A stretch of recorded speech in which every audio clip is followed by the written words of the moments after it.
Alrighty, folks. So moving into lesson 3 here now. This is actually going to wrap up kind of the first half of trigonometry. It's broken up into 2 parts. We're kind of going to look at, this has been all leading kind of to talking about trigonometric functions. And then in the second half, we'll talk about trigonometric equations. That's starting in lesson 4, okay? But here are the big ideas today for the kind of, I don't know, grand finale, if you like, of the first half of trigonometry. We're going to start looking at trigonometric functions, which is exactly what it sounds like, a function where what you're inputting into involves a trig ratio. Let's get into it.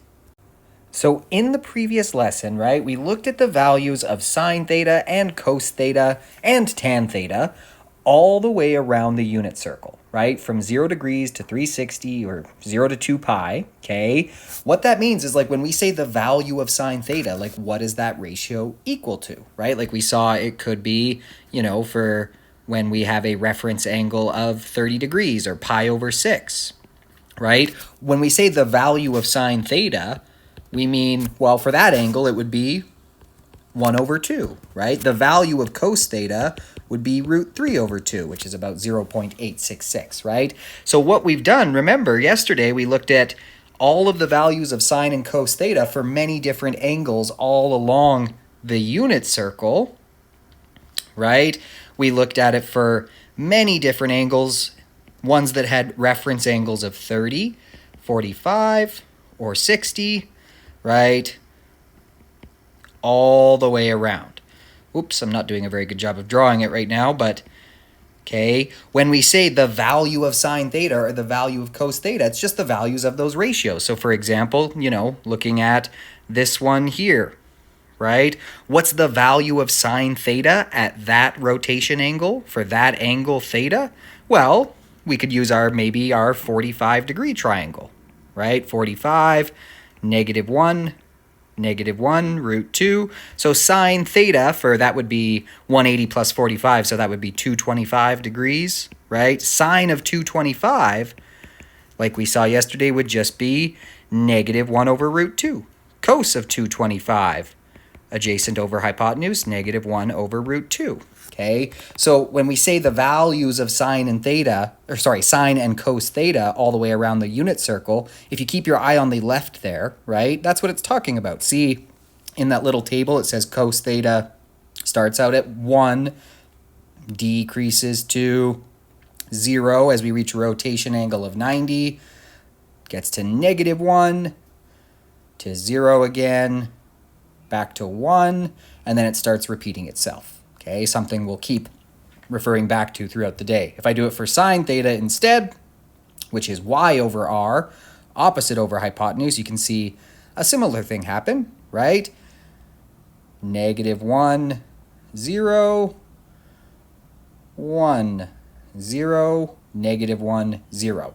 So what we can kind of do now is sort of shift a little bit and think about, all right, well, what would it look like then if we plotted a graph of y equals sine theta? So sometimes students get a little confused because they say, hang on a sec, this whole thing, wasn't it happening on the x and the y axis? That's true, we were, but we were rotating around these. And now we're saying, okay, if we take all the values of the ratios in that rotation and we make those our y values on a graph, what would it look like as we increase the angle of rotation? So if we put the angles on the x-axis, then as x increases, we're just thinking about rotating further and further and further. And what would that mean for the value of sine theta if we're looking at y equals sine theta, right? And that will show up on the y-axis. Or for cos theta, that would show up on the y-axis if we looked at the graph of y equals cos theta. So those are trigonometric functions, f of theta, essentially, right? A function of theta. So we're going to start thinking about what those graphs would look like. We're going to start with y equals sine theta. And let's just get our bearings here. So on what we would usually call the x-axis, and we still will, like we're going to eventually get comfortable with calling this y equals sine of x, okay? We'll plot our angles. And on the y-axis, we'll plot the value of sine theta. So we're going to be plotting the actual values of sine theta at different thetas. As x increases, we're thinking about a bigger rotation angle, and we'll see what sine theta would be at each rotation angle. So this graph, we can think of it as the graph of y equals sine of x. Let's start out with degrees. I know even though radians are great, we're probably a little more comfortable with degrees, so we'll ease ourselves in here by thinking about degrees first, but we will do this in radians as well, okay? So here's kind of where we're starting from. We're putting 0 to 360. I mean, we could obviously keep going and we could even go negative, but just let's keep it from 0 to 360 for starters here, okay? And that's on our x-axis, the angles. On the y-axis is going to be the actual value of sine theta, because that's where we're starting out. So what we're going to plot is at each x, what would be the sine of that x? Okay, let's see if we can start filling in some points on this graph based on what we know about sine x and what the resulting y would be. So let's just start with well, I guess from 0 to 360, we're going to have 5 angles, because 360 and 0, okay? We're going to start with the quadrantal angles, okay? So 0, 90, 180, 270, 360. Remember, what is the y value? Well, like, we're inputting x's into sine x, right? So the y values are just sine of the x values, which are the angles we're putting in. So our y values are just sine theta, and the x values are theta itself. We are making a graph of y equals sine x. We're putting in x's and taking the sine of them, and the output is our y value. So a little reminder of the quadrantal angles for sine, or the quadrantal ratios, I should say, for sine, right? When the angle is 0, well, sine of 0 is 0. Again, because sine is opposite over hypotenuse, or y over r. And if our terminal arm is at a rotation angle of 0, well, then y is 0, right? So 0 over r is 0. Sine of 0 is 0. At 90, we could think of the point on our terminal arm being 0, 1 for the unit circle. So sine of 90 is going to be 1 over 1, right? Or 1. So sine of 90 is 1. Sine 180, we're back to a y value of 0. So sine of 180 is 0. Sine 270 is negative 1, because the y value there would be, whoops, sine of 180, just drawing it in over here. Whoa, I don't know what's going on. Would be, sorry, point on that terminal arm would be 0, negative 1. So y value of negative 1, r of 1. That's why sine of 270 is negative 1. Okay, and sine 360, we're back to where we started, back to a y value of 0. Again, that's what we were just taking a look at here, right? Look at the y value. It's highlighted in green on this rotation. So at 0, an angle of 0, y is 0. So y over 1, if you see on the left there, is 0. Right? As we move up, y just gets closer and closer to being r, the radius of this circle, and at 90 degrees, it is just the radius of the circle. It's the exact same, right? Or r, I should say, of our terminal arm there, right? And so sine is just 1 there. Then it goes back to being 0, so sine is 0. Then it becomes negative 1, so sine is negative 1 at 270. And then at 360, it's back to 0, and then it repeats itself. Sine 91, sine 180 is 0, sine 270 is negative 1, and sine of, well, I guess I should have been doing, that was actually 360, 450, 540, because I forgot I had already done a full rotation. But hopefully you get the idea there. Okay, so let's add those points to our graph. Okay, because that's all we're doing here. We're saying when x is 0, like our angle is 0, what will y be? Well, for y equals sine of x, it will be sine of 0, right? So when x is 0, y is 0. When the angle is 0, sine of 0 is 0, okay? And then when x is 90, well, sine of 90 is 1. So when x is 90, y will be 1 for y equals sine x, right? When x is 180, sine of x will be 0, right? So when x is 180, y will be 0. When x is 270, sine of 270 is negative 1, so y will be negative 1, and on and on and on. So just adding those 5 points into our graph, you can kind of see the behavior here making sense, right, from what we just did. As we rotated through bigger and bigger angles in this animation here, we just saw sine going between 1 to 0, to negative 1 to 0 to 1 to 0 to negative 1 to 0, right? Whoops. Okay. So we can kind of see some kind of shape taking form. Looks like it's going up to 1, down to 0, down to negative 1, up to 0. You see the connections here. All right, now we know a lot more, combinations of x and y for y equals sine x. We know a lot more sine ratios around the unit circle. So let's now add those onto our graph and fill in the gaps a little bit with some more sine values that we know. Okay, so from the 30, 60, 90 special triangles, we know that, right? We know all of these angles for just from the 30, 60, 90, anything with a reference angle of 30 or 60. So that's 30 and 60, obviously, but also 120 and 150. Those have reference angles of 60 and 30, right? 210 and 240, reference angle 30, reference angle 60. 300 and 330, reference angle 60, reference angle 30, right? And just from those special triangles, again, if we draw out that special triangle, 30, 60, okay, this is root 3, this is 1, and this is 2, okay? So sine of 30 is 1 over 2, or 0.5. So when x is 30 on this graph, we would expect y to be 0.5. Okay, moving along, sine 60, root 3 over 2, which is about 0.866. Okay, so when x is 60, we're expecting y to be about, 0.866. So close to 1, but not quite there. Okay, on and on and on. 120 has a reference angle of 60, right? That's just this triangle, but kind of oriented in the second quadrant. This would be a 120 degree angle there. Okay, the actual angle itself. So now this would be negative 1, root 3, and 2, right? And that's where this 0.8660 comes from again. Sine is root 3 over 2, okay? 150, 0.5. It becomes negative when we get to 210. Well, that makes sense because 210, that's like this reference triangle here where we're 30 degrees past 180, right? So this is now negative 1. This is 2, and this is root 3. So sine of 30 has now become, we're in the third quadrant, we would expect sine to be negative, right? It's now become negative 0.5. Same thing for 240, reference angle of 60, negative root 3 over 2, and on into the fourth quadrant. Again, still negative there because sine is negative when we have a fourth quadrant angle.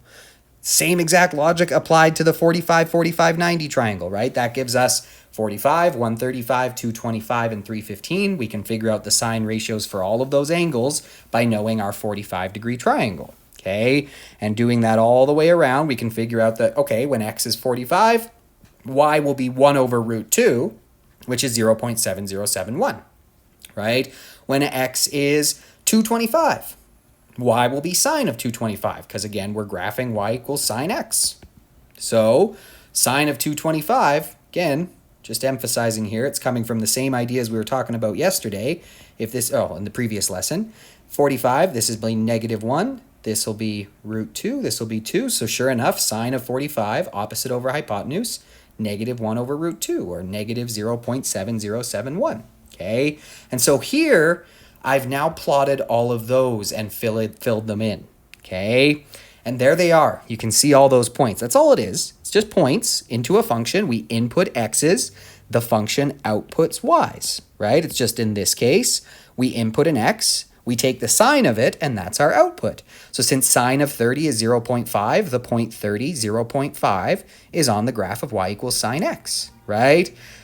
Sine of 150 we saw was 0.5, right? It's 1 over 2, okay? And that gave us a y value of 0.5 on the graph of y equals sine x, because sine of 150 is 0.5, right? Look at the one we just talked about. Sine of 225. When x is 225, right around here, we said y would be negative 1 over root 2, or negative 0.707. So look at that. Sure enough, when x is 225, y is negative 0.707, okay? And there's our quadrantal angles as well, where sine is 1, 0, then 1, then 0 again, then negative 1, then back to 0, okay? So do you see the shape starting to, the shape of this function here it is. Here is the full graph of y equals sine x, okay? This is for every angle, right, from 0 up to 360 anyway. When you take the sine of that angle, the y value is just the sine of the corresponding x value, right? Sine of 90 is 1. Sine of 180 is 0, right? Sine of 0 is 0. Sine of 360 is 0. Sine of 270 is negative 1. Sine of 30 is 0.5. Sure enough, right? When x is 30, y is 0.5. And that's all this is. It's a trigonometric function. We input x's to a trig ratio, and the resulting ratio, the resulting value of that ratio is our y output. Isn't that cool? So again, like we kind of pointed out, right? The graph is essentially fluctuating up and down, starting from when x is 0, y is 0, because sine of 0 is 0. Up to 1, down to 0, further down to negative 1, and finally back up to 0 before it's going to start repeating this cycle. And this just makes a ton of sense when we think about it because, again, we won't have to imagine. I'm going to show you on that animation again. But if we rotate all the way through an angle of 360 and how the value of sine theta would change along the way, we'd expect sine theta to start at 0 when theta equals 0 because sine of 0 is 0, right? Then increase as y increases and x decreases, right? Don't forget the value of sine theta is y over r. So as y increases, sine theta is going to increase. We have a bigger numerator, okay? Before reaching a max of 1 when theta equals 90 because sine 90 is 1. Decrease down to 0 when theta is 180. Continue decreasing, becoming negative, reaching a minimum of negative 1 when theta is 270 because sine of 270 is negative 1. And finally return to 0 when we get away all the way around to theta being 360 because sine of 360 is 0. And if we kept going from there, it would just keep repeating this cycle. So I'm going to go back to this animation here, but now I'm going to have the graph alongside it. Okay, and so you can kind of keep your eye in 3 places here. I'm going to rotate this, but while I do that, keep your eye on the value of sine theta on the left-hand side of the page there. It's kind of the third point given. It says xy angle and then sine of theta, okay? And then also start to connect it to the graph you see here at the bottom. So let me just rotate. Let's just start by rotating from 0 to 90. Now we saw y increase there, right? Y is being highlighted in green. So the y value of our reference triangle is growing as we go from 0 to 90. It's getting more y-ish and less x-ish, so to speak, right? That's definitely not proper terminology, but do you see what I mean? Okay. And sine kind of maxes out at a value of 1 there. And look what's happening on our graph as well, right? I'm increasing the rotation angle. So at the bottom there, this is the graph of y equals sine x, okay? It's what we get when we put on the y value, the value of the sine ratio. And we put on the x-axis the angle that we're actually rotating through. So increasing, going to the right on the x-axis from 0 to 90. Maybe I can put some labels in. Yeah, there we go. Okay, I get up to 1. Notice on the graph there, it's maxed out. If I keep rotating past 1, sine gets closer and closer and closer to 0 because the y side of our reference triangle is getting closer and closer to 0. It's getting smaller and smaller and smaller until it actually reaches 0 at 180 degrees. Sine of 180 is 0 because the y side of our reference triangle is 0 there. If I keep rotating, now y is negative. Look on the graph. We've dipped down into the negative y values. Well, y is just sine of theta, so that makes sense. It reaches a minimum at negative 1. Sine of 270 is negative 1. It never really goes below that, though. And then as we keep rotating, it gets to 360, where it reaches 0 again. And now look, it's about to just start repeating itself, right? So hopefully you can kind of see the connection here. All we're doing is as I rotate x on the bottom graph there, that just means moving to the right on the x-axis. So I should say as I rotate through a bigger angle, the angle is on the x-axis. So just move right on the x-axis. And sine fluctuates back and forth between 1 and negative 1. Works for negative rotation angles as well, right? On the bottom graph there, that translates to moving left on the x-axis, a negative rotation angle. but it's still just repeating itself regularly, and the ratios are still all the same. It's just that if we move to the left, sine starts at 0, becomes -1 when x is -90, becomes 0 when x is -180, becomes +1 when x is -270, and back to 0 when x is -360. And then it just keeps repeating itself. Cool, huh? Okay. And so to switch here to think about y equals cos x, right? It's the exact same process. I won't go through every single ratio because it would be the same thing, right?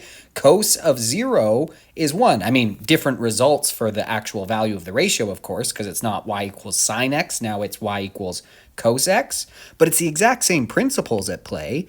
We imagine rotating around, right? And thinking about what cos of those angles would be. Starting from 0, cos of 0 is 1. Cos of 90 is 0. Cos of 180 is -1. So at each point here, the y value is just the cos of the x value. And those x's, we can link them to those angles of rotation in standard position that we're used to, right? So if I go here, make it cos now, okay? Cos is x over r, adjacent over hypotenuse. Let me just reset this to 0, right? And the graph, it's similar, it repeats in the same ways, but notice compared to sine x, when x was 0, y was 0 for y equals sine x, right? Because sine of 0 is 0. Versus this one, when x is 0, we're actually at our max. Cos of 0 is 1, right? So they look very, very similar. This one's essentially, it's almost like it's been shifted 90 degrees relative to this one, right? What's happening at 90 here is happening at 0 here. What's happening at 180 here is happening at 90 here, which makes sense because cos x is relative to 90. It's kind of shifted, or sorry, relative to sine, it's kind of shifted by 90, right? Cos, when the angle is 0, cos is 1, right? Because it's all x, no y. X decreases down to 0 there, which we kind of know is sort of the opposite of what happens with sine. Sine starts at 0, becomes 1 at 90. So that's kind of almost why they're 90 degrees out of phase with each other, we would say, right? So same idea though, right? If you watch that graph on the bottom and kind of link it to what you're seeing with the rotation and the value of cos theta, the value of x over r, right? It becomes negative now after 90 degrees. Because now we're into the negative x's and therefore the negative coses, because cos is just x over r. Gets to -1 at 270, that's where, or sorry, gets to -1 at 180. I went past that one, I was still thinking sine terms, right? Gets to -1 at 180, because that's where x is -1, therefore cos is -1, right? Becomes 0 again at 270. And then grows back to 1 again at 360, and the cycle repeats. Okay, so we could do that same process for cos, and this is what a y equals cos x graph does. It does all that stuff we would expect it to do, because as we imagine rotating through a 360-degree angle and thinking of the cosine of all of those angles, right, it would start at 1 when theta is 0, right? So y is going to be 1 when x is 0, because cos of 0 is 1. Right? Then decrease down until it reaches 0 when x is 90, because cos of 90 is 0. Continue decreasing, becoming negative, and reaching a minimum of -1 when the x is 180, because cos of 180 is -1, right? Then increase and return to 0 as we keep rotating past 180, right? When we get to 270, it reaches 0 because cos of 270 is 0, and finally returning to 1 when we get all the way around to 360 because cos of 360 is 1. And all those angles in between, right? We could have done all this stuff, but with the cosine and our special triangles from the unit circle, the special angles on the unit circle, and filling in all those gaps gives you this graph. And so that's all we're talking about when we're talking about the graph of y equals sine x and the graph of y equals cos x. Just increasing the angle now of rotation as we move along the x-axis, and then y being the result of taking the sine or the cos of that angle. You might be saying, what about tan? We will talk about tan at the very end. Sine and cos are a little more commonly used because of this repeating nature. They can be used to model a lot more stuff, so they're, I guess, just a little bit more versatile in what they can be used for and what they can represent. So they're more common. But the tan function is also cool, and we will talk about it. Okay. Now, there's some kind of special terminology that goes along with these y equals sine x and y equals cos x functions. So we're just going to do a little bit of vocab and stuff here that goes with these, because you can kind of see these don't really behave like most of the functions we've seen so far, right? We haven't seen this kind of like interesting wavy repeating behavior. So there's some special terminology that goes along with this stuff. Okay, the first one being actually what we group them, like what we call them. We call them sinusoidal. Okay, so we call y equals sine x and y equals cos x. Those are the two examples of something called a sinusoidal graph. What does sinusoidal mean? It just means that they repeat a pattern regularly, oscillating back and forth between a maximum and a minimum value, right? Well, that's exactly what this does, right? Makes sense again, because we just keep rotating through 360, then 720, then 1080, and this is just going to keep repeating itself. 1 to -1, to 1 to -1 to 1 to -1 over and over and over again, okay? In fact, that word sinusoidal, it actually comes from sine. It comes from the fact that sinusoidal functions look like the graph of y equals sine x. So like I said, these have some important characteristics, and with that comes some new definitions for these functions, but just based on the properties of these sinusoidal functions. All right, first definition that we're going to talk about. Periodic. What does it mean for something to be periodic? If you're a physics person, you've heard that before. A period, it's the amount of time it takes to complete a cycle, right? It is periodic motion if it repeats itself regularly in physics, we would say. So same thing here. Something is periodic, a function is periodic if it repeats the same values at regular intervals, right? So here is one period of a sine function, okay? Here are two periods of a sine function. It goes 0 to back to 0, and it's about to start repeating itself, right? Careful. Common student mistake here is to call this a period because it went from 0 to 0 again, but it's not fully done its cycle, right? It's got to go from 0 to max to min, back to 0 again, and now it's about to start repeating itself. So these are periodic functions because they repeat themselves regularly, right? Same goes for the cos. From max to 0 to max, and now it's just going to keep repeating itself. We see that happening here.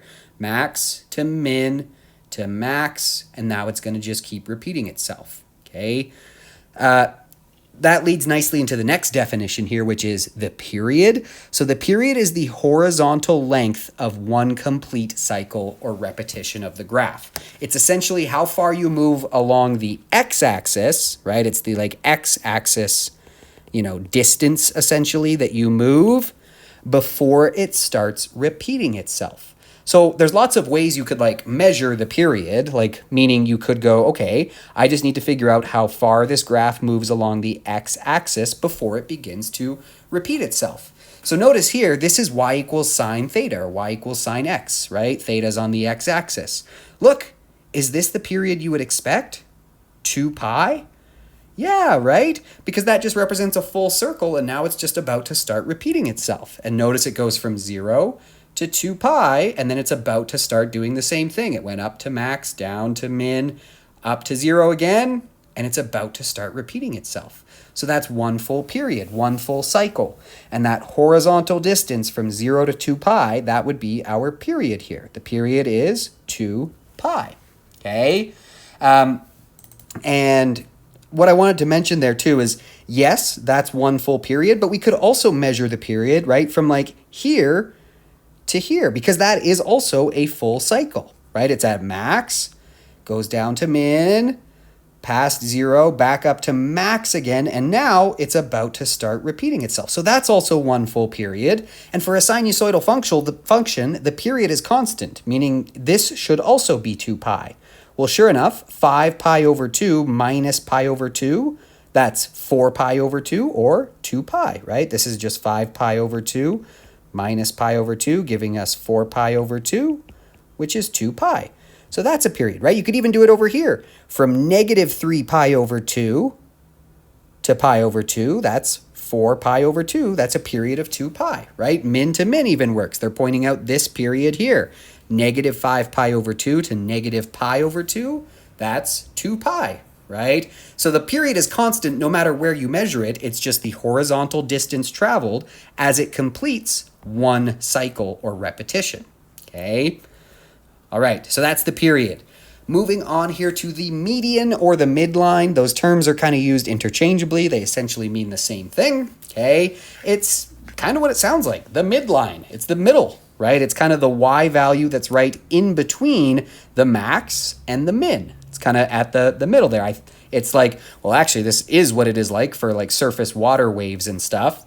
It's almost like where the water would be if there were no waves in it, right? If it was just flat, but you've got these peaks up and these valleys down, okay? Your maxes and your mins. The median is exactly halfway between your maxes and your mins. So it really is, it's the average of the max and min values, okay? It's the middle y value of the cycle, right between the max and the min. So for just a good old regular y equals sine x, do you see where our midline is? Well, we know the max is at 1, the min is at -1. What's the middle of 1 and -1? It's 0, right? And it really is just the average of the max and the min. So we can find it how you would always find an average, right? To find an average of a set of numbers, you add them all up and then divide by how many numbers there were. So to find the average of the max and the min, add the max and the min, divide by 2, right? It works here. 1 plus -1 is 0. 0 divided by 2 is 0. Sure enough, our midline or median is at y equals 0. Okay, one more important definition here before we see if we can, identify these for ourselves on an example graph. That is something called the amplitude, another word that any physics people listening to the video will know, okay? Amplitude is the distance from the median to the maximum or minimum value. I should add there the vertical distance. Essentially, the amplitude is what's the farthest that our function gets from the midline, okay? How far does it go above or below the midline? So it's just half of the function's range. It's halfway, I shouldn't say it's halfway, it's half of the distance between the max and the min, right? It's either max to middle or middle to min, okay? So the most common student mistake here for sure is to accidentally say that this is the amplitude, okay? That's actually two amplitudes, right? The amplitude is just the distance from the max to the midline, or from the midline to the min. It should be the same thing because however high the max is above the midline is the same distance that the min is below the midline, okay? So again, since it's half of that distance, how can we find it? Well, we could take max, subtract the min, that would give us the whole distance, and then divide it by 2. So max minus min divided by 2. So challenge yourself here. What would be the amplitude of y equals sine x? Can you see it? It's just 1, right? Our amplitude would just be 1. Amplitude is 1. I mean, we can kind of see it on the graph. We could also do it mathematically if we wanted. Amplitude is max minus min, so 1 minus -1 over 2. So that is 2 over 2, which is 1, right? Could also notice it here. It's got an amplitude of 1, right? What's the distance between the midline and the min? 1, right? No such thing as a negative amplitude. It's like we've got absolute value there. We're just saying how far does it get from that line is 0, okay? So because of these sinusoidal functions, y equals sine x and y equals cos x are periodic and they repeat regularly, they actually can be used to model a ton of real life things. They are super useful for representing real life interactions because think about it, tons of real world interactions repeat themselves with a regular period, right? I mean, just for example, like temperatures, right? They go up and down throughout the year with some regular repetition, or even, throughout the day sometimes with this regular repetition. Sun goes up, it gets warmer. Sun goes down, it gets colder. Sun goes up, it gets warmer. Sun goes down, it gets colder, right?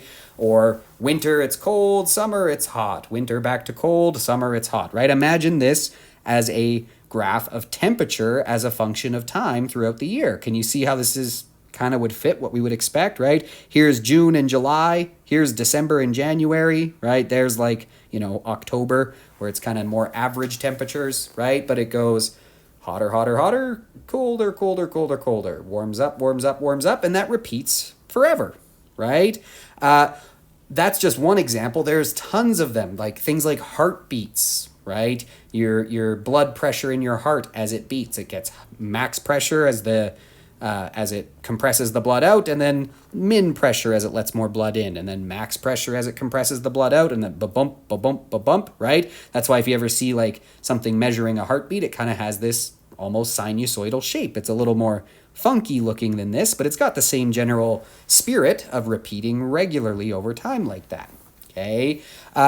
You might use them to model, like a very classic one is like the height of something that's rotating. Like people on a Ferris wheel, they love to ask about that one on the diploma, because think about it. What's your height as a function of time? Well, as time goes on, you get higher on the Ferris wheel, and then you come back down on the Ferris wheel, and then you get higher on the Ferris wheel and come back down. Sounds pretty sinusoidal to me, right? The distance from a pendulum to a wall. Pendulums just swing back and forth, right? So if there's like a wall here, pendulum is essentially just some kind of mass on a rope.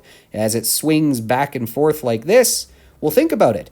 It's getting to its max distance from the wall, back to its min distance from the wall, back to its max distance from the wall. So it gets very far away from the wall as time goes on, and then closer to the wall as time goes on, and then farther away, and on and on. Temperature over the course of a year, we talked about that one.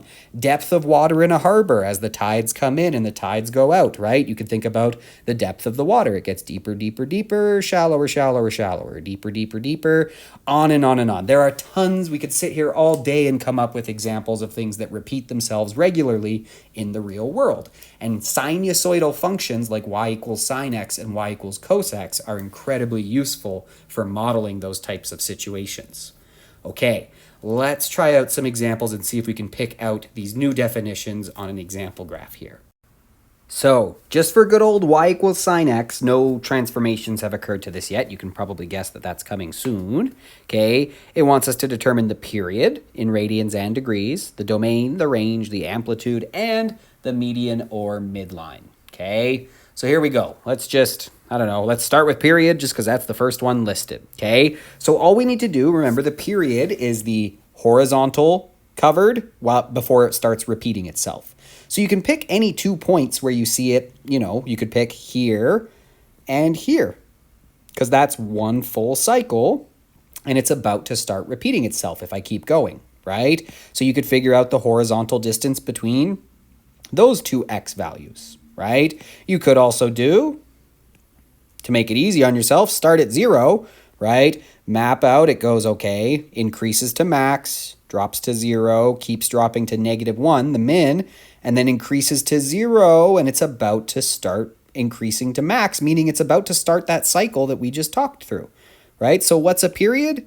I mean, in degrees, 360 degrees.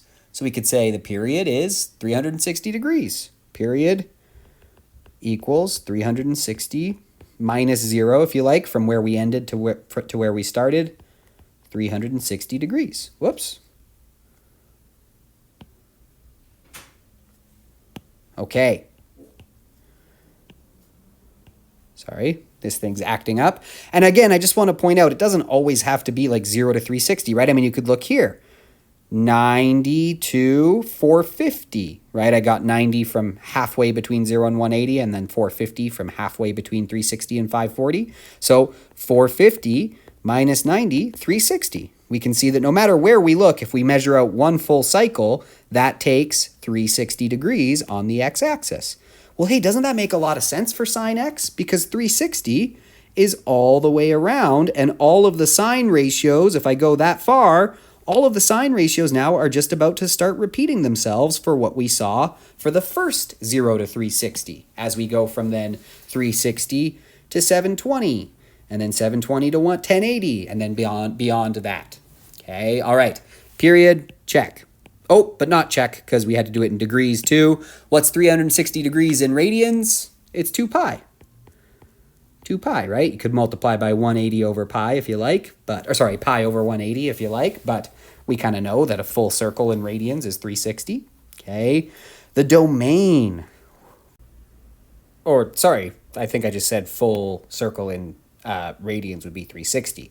Full circle in radians would be 2 pi, of course, like we just said. Okay. All right. The domain. Let's get back to the domain here now. Well, remember, this is a function, right? It has a domain. It has a range. Let's think about it. Y equals sine of x. Is there anything we can't take the sine of? I mean, the graph kind of suggests this as well, but we can take the sine of whatever we want, right? As the graph kind of shows, x, like this keeps going forever and ever and ever. It's going to touch every x. Keeps going to the negative direction forever and ever.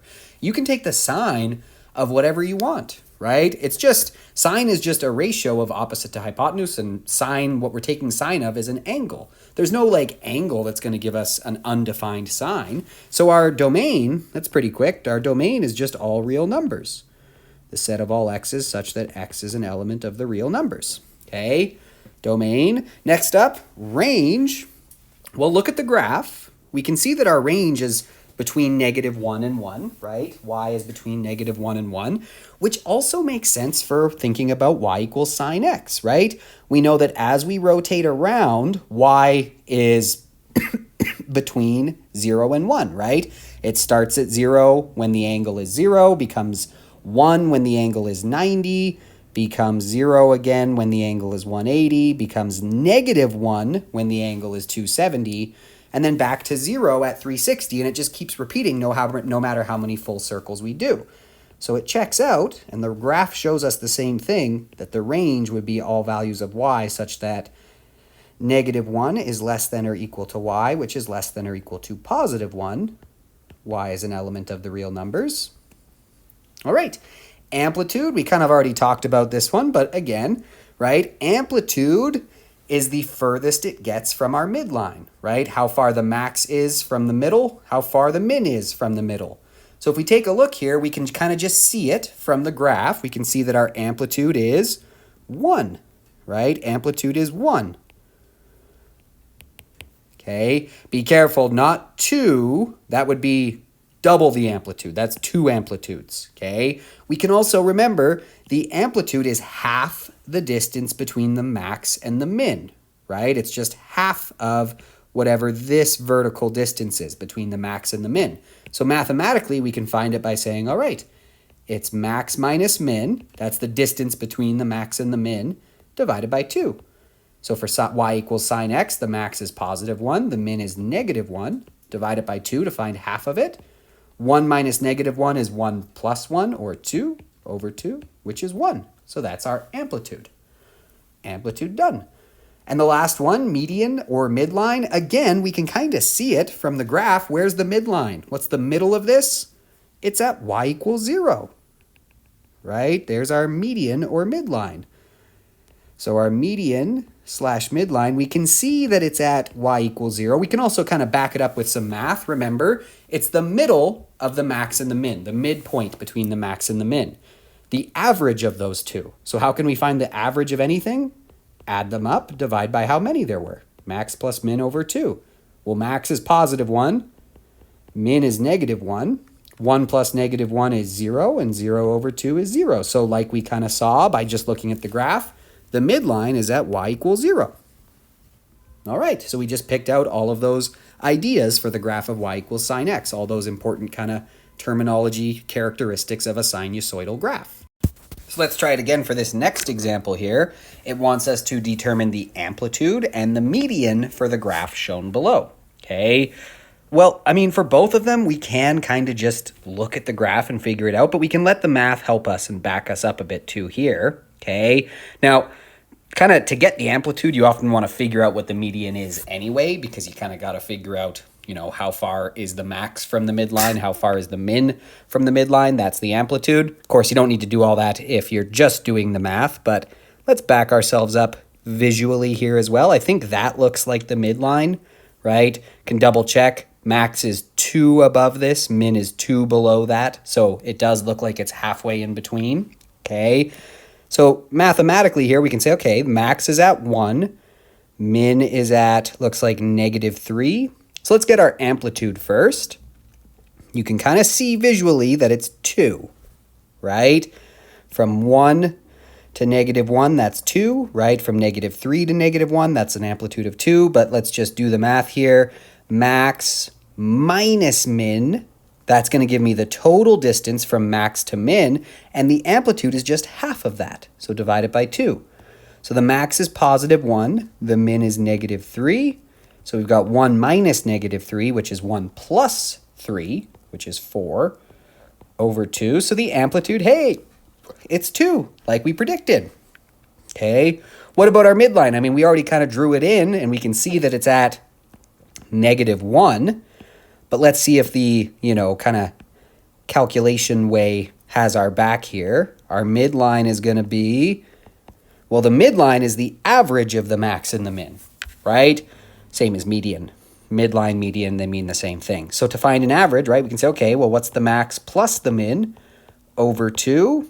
Well, max is positive 1, min is negative 3, and divide by 2. We get 1 plus negative 3, which is negative 2, over 2, which is, hey, negative 1, exactly where we kind of drew it and saw it on our graph, right? So we can pick it out of the graph, we can see it on the graph, and we always kind of have these equations, and I hesitate to even call them equations. Of course, they're equations, but they're more like relationships based on the definitions of these quantities, these characteristics, right? We always have those in our back pocket too to check when we're not quite sure, or we maybe have to estimate a little bit. We can use these to do it in a more algebraic sense as well. But we can use the graph here too to visualize the amplitude and the median and the midline and all that stuff. These come in more handy when your graph doesn't go perfectly through nice points. Like maybe you know the max, you're told the max value or you're told the min value, but you're not given the graph. Or it's not super clear where exactly the graph's max is or where the graph's min is. And you might need to be, like you can't read it directly off the graph, but you can get it through some other means. That's where these equations come in more handy. Not that they're not handy here, we just use them pretty effectively.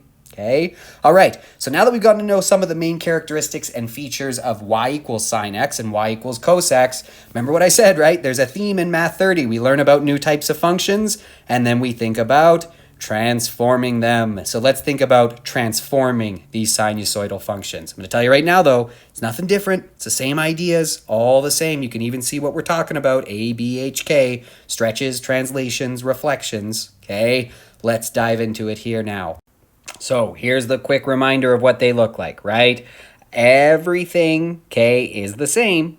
In general, we can transform any function f of x. It's just that now our f of x that we're transforming is sine x or cos x. Again, we'll do tan x at the end of the lesson here. Okay, that's all we're working with. Okay, so note, like always, what do you do if you want to transform f of x in certain ways? Well, you replace x with b times x minus h. You multiply whatever that is by a, and then you add k. And the effects of that will be that a causes a vertical stretch. Whoops, a vertical stretch by a factor of absolute value a, and if a happens to be negative, it also will cause a vertical reflection across the x-axis. B causes a horizontal stretch, right? Because the b value is in there with the x, so it affects the x values by a factor of 1 over b. Again, don't forget 1 over b because x isn't isolated. If we wanted to isolate x to see what the effect of b actually was on those x values, we would end up eventually dividing both sides by b. So whatever x is equal to ends up getting divided by that b there.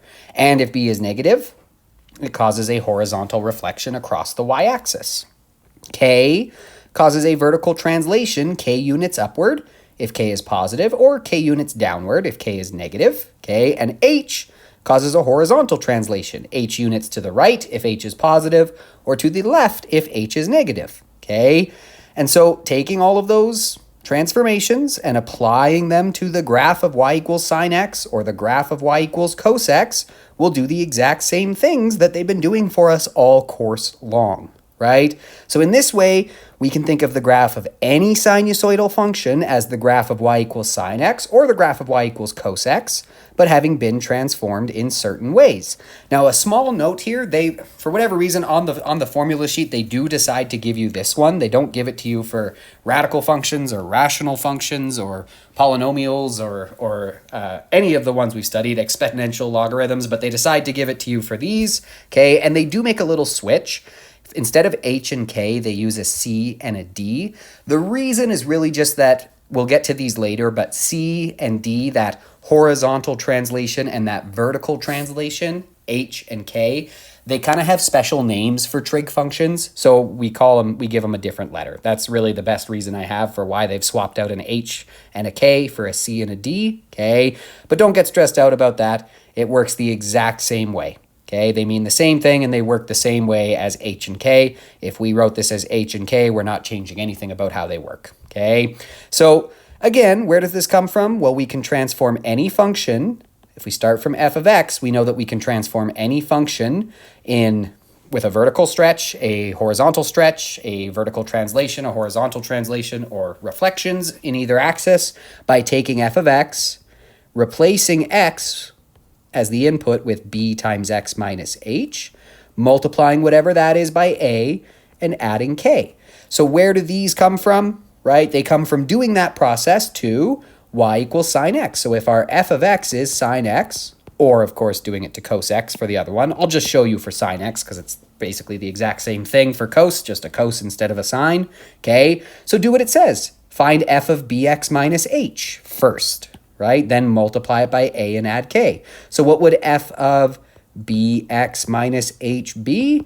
Instead of x, we're going to have bx minus h. So instead of sine x, we have sine of bx minus h. Then what does it say to do with that? It says multiply it by a, add k. So our transformed function will be f of bx minus h times a. So a sine of b x minus h, and then add k, so plus k. So that's where that comes from, right? Again, they use a c and a d, but it's the same idea, right? It's just applying that general kind of transformation process to any f of x to this specific f of x, sine x, okay? So we're gonna split this up into two parts. We're gonna look at a and b first, and then we'll circle back and look at the c and the d, formerly known as h and k, okay? Let's focus in on a.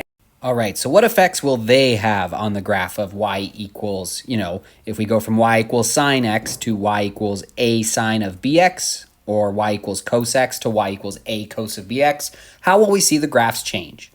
Again, nothing's different here from units 1, 2, or 3.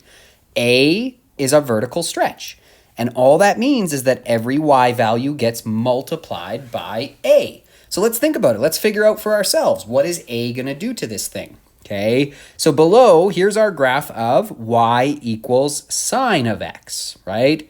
We can see it has the features we'd expect. When x is 0, y is 0, because sine of 0 is 0. When x is pi, y is 0, because sine of pi is 0. Halfway here would be pi over 2, or 90 degrees. Sine of 90 is 1. Sine of pi over 2 is 1, right? And on and on. So it's got all the features we would expect y equals sine x to have. It wants us to sketch the graph of y equals 2 sine x. So it's in the name, right? Take y equals sine x, and now instead of it just being equal to y just being equal to sine x, it's equal to 2 sine x. So the y values are going to be twice as big. They've all been multiplied by 2. They used to just be sine x. Now they're 2 sine x, right? They're twice as big. So vertical stretch by factor of 2 about the x-axis, which literally means all y values multiplied by 2. So let's go ahead and do that to some points here. I'll use a different color just so it doesn't blend in too much. Let's just do it in black. So hey, invariant point right here, right? Because this, on my original graph, it's 0, 0. Multiply 0 by 2, and it's still at 0. So invariant point. That one's not going to be moved by a vertical stretch. Let's pick the nice easy ones to see. How about like here? So the original point was pi over 2, 1. If I apply a vertical stretch by a factor of 2, where's that point going to be now? Well, all y values are being multiplied by 2, so it's going to be at pi over 2, 2, right? Multiply 1 by 2, you get 2. So this will be the point on the transformed graph, y equals 2 sine x. Okay, there we go. We've got 2 points. Let's get one in the middle here just to connect these a little more smoothly. How about when y is 0.5, right? That would happen at pi over 6, right? At 30 degrees, okay? So right here, we would see where we can see y is 0.5, multiply that by 2, now y will be 1, right? Let's keep going here. Looks like y is about 0.5. I'm just going to put 0.5 in so we can kind of see that one show up, right? Multiply that y value by 2. Now it's at 3 pi. No, sorry, that would be 5 pi over 6 and 1, right? Here, original graph has a y value of 0. So that's another invariant point. Multiply the y value of 0 by 2, and it's still at 0, right? Let's go down to our min.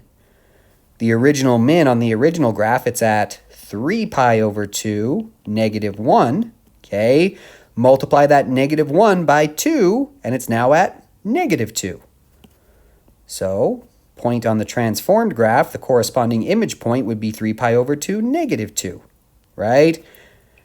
Another one here at 0, another invariant point, and this just kind of keeps going throughout, right? We can kind of see it looks a lot like y equals sine x, except it's been, right? Except it's been vertically stretched by a factor of 2, like we would predict when we make a 2 in y equals a sine x. So something like that. I didn't do a very good job of drawing that straight, right? But looks something like that, okay? Notice it's just been made kind of taller, right? It's been stretched vertically. So what did this do to the range? How did making a equal 2 affect the range?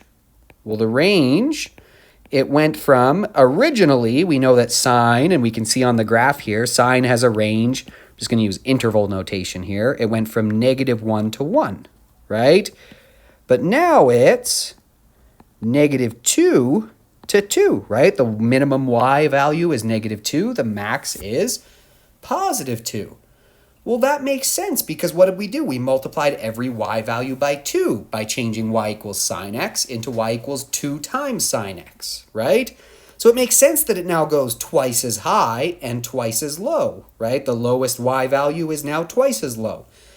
The highest y value is now twice as high. What about the amplitude? How did the amplitude change? Here was our old amplitude. It was 1, right? Looks like our new amplitude is 2. So we doubled the amplitude by vertically stretching by a factor of 2.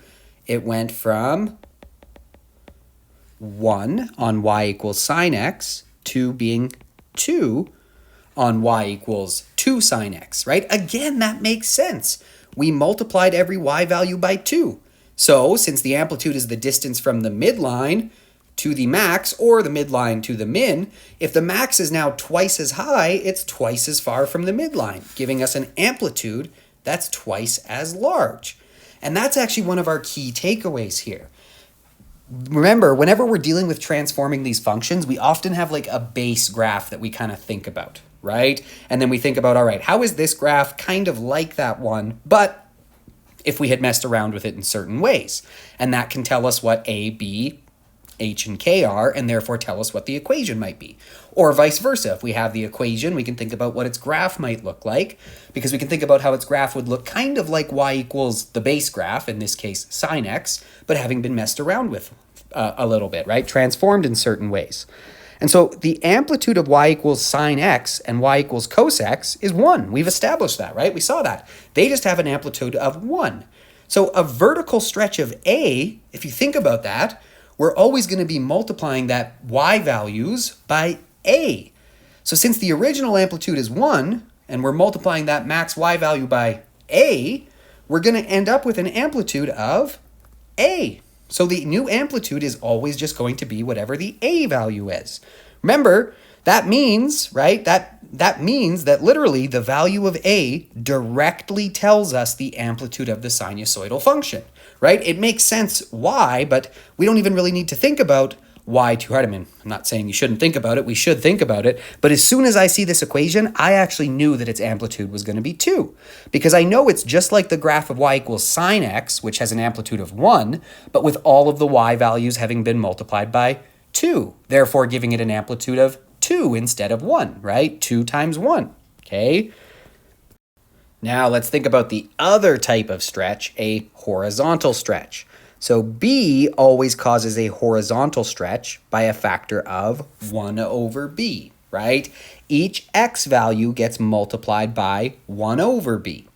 Now, what's that going to affect on our graph? If you imagine stretching this graph horizontally, right? Pulling it left and right to make it, well, quote unquote, wider or thinner, okay? Well, what of the characteristics that we've talked about is going to be affected by that? It's going to be the period, how long it takes. I say long because I'm a physics guy, so I think of this as always being time on the x-axis, right? But it's going to affect the horizontal distance, the amount of x that's traveled before it repeats itself, okay? So the horizontal x distance on the x-axis before it starts repeating is going to be affected by a horizontal stretch. Okay, so since we know the period of y equals sine x or y equals cos x, those are our base graphs that we're kind of comparing to, we know their periods. They repeat every 360 degrees or 2 pi radians. So if every single x value gets multiplied by 1 over b, and the whole graph is horizontally stretched in this way, what's going to be the new period? Well, I mean, think about it. We're going to take the point that was here, multiply its x value by 1 over b. So it's still going to be at 0 for the x value. But then we're going to take this one, where the period is complete and it's about to start a new period, and multiply it by 1 over b, right? So the period was from 0 to 2 pi. Now it's going to be from 0 to whatever 2 pi times 1 over b is, right? So instead of the period being 2 pi, the period's going to be 2 pi times 1 over b, or 360 times 1 over b, right? So our old period was 360 or 2 pi, or I should say original, right? 360 or 2 pi. The transformed period, if we apply a horizontal stretch, we're multiplying every x value by 1 over b. So we're going to take 360 degrees and we're going to multiply it by 1 over b, giving us a period of 360 degrees over b in radians, or sorry, in degrees, right? What about in radians? Same idea. Take 2 pi, multiply it by 1 over b, and you're going to get 2 pi over b. So this gives us kind of a quick way to find the period of any graph that's been horizontally stretched, right? We can take any sine or cos graph, I should say, that's been horizontally stretched. So it's not as direct as the amplitude, where literally we can just look at the a value and know that that will be the amplitude. That's always going to be the case, okay? But it's pretty close to direct. We can just take 2 pi and divide it by whatever our b value is, or 360 and divide it by whatever our b value is, and that will tell us the period of a sinusoidal function. So b can tell us the period of the sinusoidal function. The period is just going to be 2 pi over b or 360 over b. Now, that works both ways. What if you don't know b, but you have the graph so you can find the period, right? Maybe you're trying to write the equation, so you need to know what the b value is, right? And you're given the graph.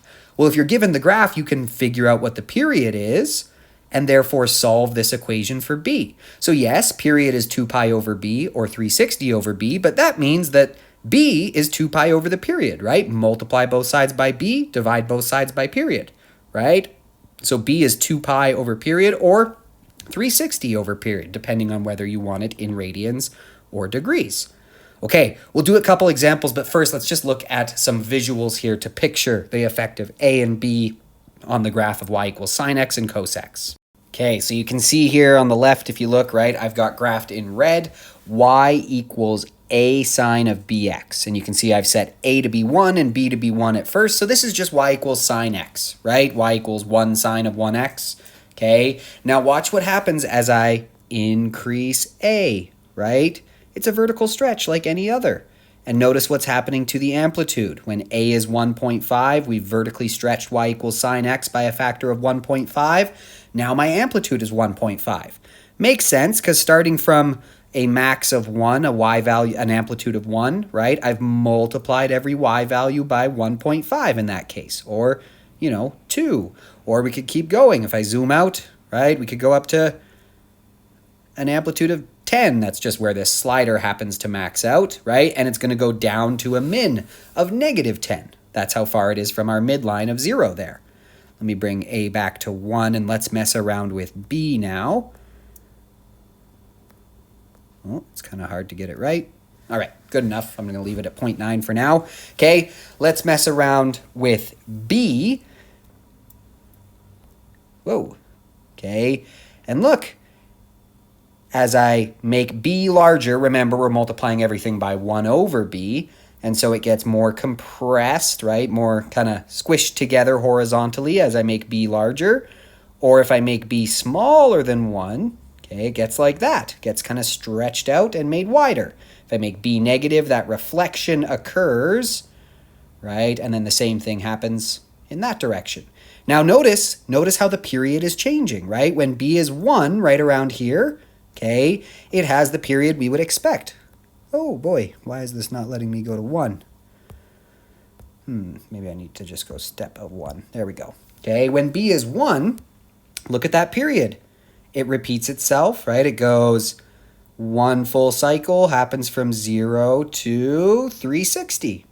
Okay, but as I make b larger, well, now we're doing 1 over b, and so the period has shrunk, right? Now a period where b is 3, a period is 1/3 as large. Instead of being 360, it's only 120, right? If I make b, let's say I make b 0.5, okay, now I make b 0.5, so I horizontally stretch, by a factor of 2. I want you to predict, what's the new period of this thing, right? The old period was 360. If I've horizontally stretched it by a factor of 2, let's see. So here it goes, right? All the way up to a max, down to a min, and it's about to start repeating itself at now 720, right? Again, we can figure out the period by doing 360 over b, or 2 pi over b. So 360 over 0.5, sure enough, is 720. Right? The period is now twice as large because we've horizontally stretched by a factor of 2. All the same logic applies to the cos x graph, right? I can vertically stretch it to give it a different amplitude. In fact, the amplitude will just be the vertical stretch because cos also has an amplitude of 1 to start out with, right? So if I multiply that amplitude of 1 by an a value, the new amplitude is just whatever that a value was, right? I can vertically reflect it by making a negative. Okay, makes it do that. And same thing for the horizontal stretch. I can make the period shorter by horizontally stretching it in such a way that compresses it, right? So like when b is 4, I'm multiplying every x value by 1/4. So the period should now be 1/4 as long. And sure enough, right? Instead of being from 0 to 360 being a full period, it's 0 to 90. 90 is just 1/4 of 360. Okay, there's one full period happening from 0 to 90 on our cos graph. Cool, right? So let's actually see if we can apply this now by taking a look at an equation. Okay, it wants us to determine the amplitude and the period in radians for y equals 3 cos of 4x, right? So we can see our base graph here, the one we're kind of comparing back to, was just going to be y equals cos x, okay? So can we do it without graphing? Well, let's take a look. What have we got? I wrote down the kind of general form here, right? We obviously don't have a c and a d yet. We haven't talked about those, but I can see that we have an a value of 3. Do you see that? A is 3. So we've got a vertical stretch by a factor of 3, and that actually tells us directly that our amplitude will be 3, right? Because y equals cos x has an amplitude of 1. So multiply all those y values by 3, the new amplitude is now 3. Okay, a equals 3, so the amplitude is 3. Okay, and then look at our b here. Our b, it looks like, is 4. So we're doing a horizontal stretch. Careful, though, not a horizontal stretch by a factor of 4, a horizontal stretch by a factor of 1 over 4.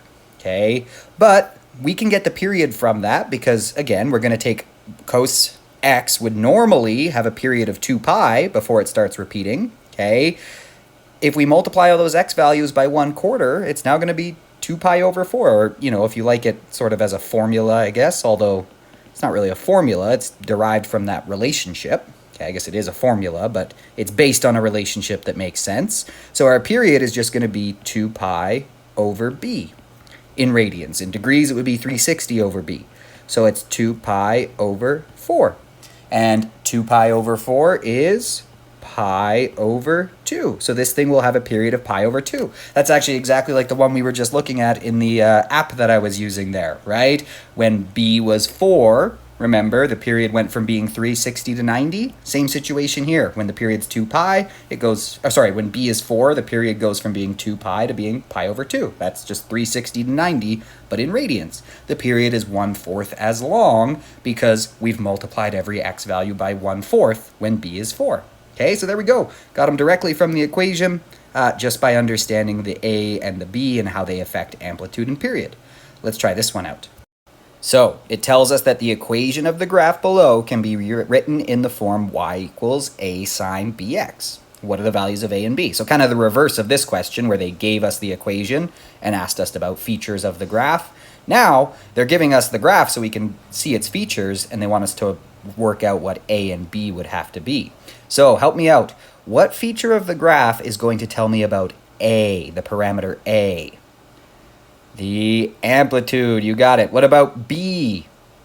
What feature of the graph can tell me about b? The period, right? Because that comes from the horizontal stretch. Amplitude comes from the vertical stretch. So it doesn't matter the order we look at this. Let's just do amplitude first. Okay, so what's the amplitude here? We can either read it off the graph, right? I mean, I can tell by looking at it that this has an amplitude of 0.5, right? That's the distance from the midline to the max. Just be careful, right? We're going to start translating these things up and down, so just don't get too used to the fact that the midline is always going to be at 0. That's not always true, but for this one, we can see that it is, right? No matter how I look at it, the amplitude is, looks like the min is 1 away from 0 as well, so our amplitude is 1. Amplitude is 1, and therefore a equals 1. This has been vertically stretched by a factor of 1, or in other words, it hasn't been vertically stretched, okay? Because we know y equals sine x also has an amplitude of 1, so we haven't messed with that here vertically. Now let's look at the period, because that's going to tell us about b. We know that the period is going to be 2 pi over b, right? Because again, we're going to multiply 2 pi by 1 over b to get our new period. Horizontal stretch by a factor of 1 over b. Rearranging this, we can see that 2 pi is just, that b, right, multiply both sides by b, divide both sides by period, b is just 2 pi over the period. Okay, so can we figure out the period here? I mean, we got options. I might just pick, this looks like the easiest one to see just because it's starting from 0, and I'm going to count out a full period. Ready? Here we go. So up to a max, past 0, down to a min, up to 0, and it's about to start repeating that cycle. So there's one full period, right? There is one full period. Looks like the period is, pi minus 0 or pi, right? Not the only place we could have gotten it. We also could have looked at, well, max to max, so pi over 4 to 5 pi over 4. That's a horizontal distance covered of 4 pi over 4 or pi. But either way we look at it, we have a period of pi. So what's our b? Well, we can get b by taking 2 pi and dividing it by our period, which we now know is pi. So our b is just 2. So it asked for what are the values of a and b. This might be one that was like a numerical response question, right? What are a and b? And we would say a is 1, b is 2. So this equation is, if we were to write out the equation, it's y equals, a is just 1, so we can kind of leave it out. It's sine of 2x. And there we go. Okay? All right, so pretty cool. We can get the amplitude directly from A, the period basically directly from B. It just takes a quick calculation, okay? And vice versa. If you've got those on the graph, you can get the B and the A from those, picking out those characteristics on the graph. All right, so take a little practice break here. Take a break from my voice. Try a couple out. Start out with this one at the very least, because this is kind of the recommended practice question right now while it's fresh in your brain. But of course, you can always take a little time, do a couple more, break up the lesson a little bit so you don't get, sick of my voice too much. Although I'm sure you're pretty sick of it at this point. Okay, so try that one out, then we'll move on to actually transforming these sinusoidal functions. Well, I mean, we've already been transforming them, but what I meant was we'll look at translating them. We'll look at the C's and the D's values now that we've talked about the A and the B, the stretches. Let's start talking about the translations, shifting it. So those have a special name, which I think that's why they use a C and a D here instead of an H and a K. To be honest, we could have kept H and K and it would mean the same thing. But to be consistent with your formula sheet, I've gone ahead and also used C and D. So they have a special name. We're going to call them the horizontal phase shift. You can probably reason which one that is. And the vertical displacement. You can also probably reason what that one is. Okay, they are C and D respectively.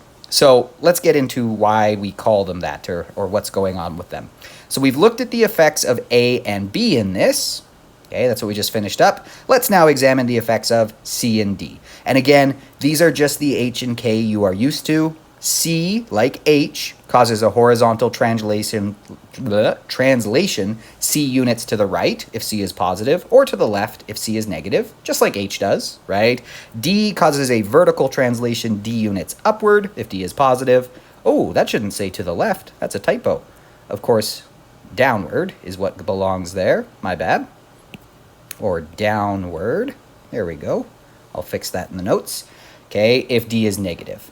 Just like K, okay? Now again, the reason the letters are different here is mostly just because for sinusoidal functions, C and D, the horizontal and vertical translations, kind of have their own special names.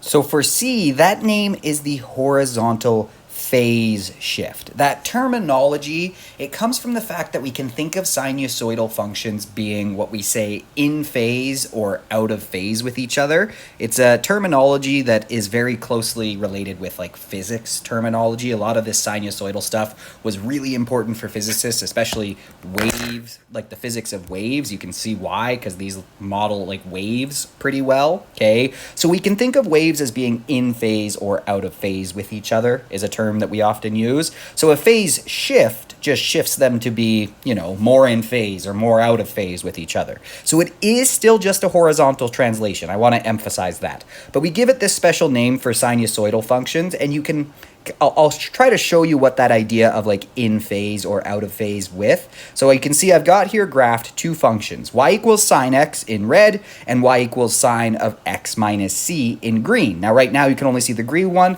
because c is 0. So these are actually the same graph. They're right on top of each other. But watch what happens as I change c. Now notice, first thing to notice, it is just still a horizontal translation, right? All I'm doing is sliding it left or right.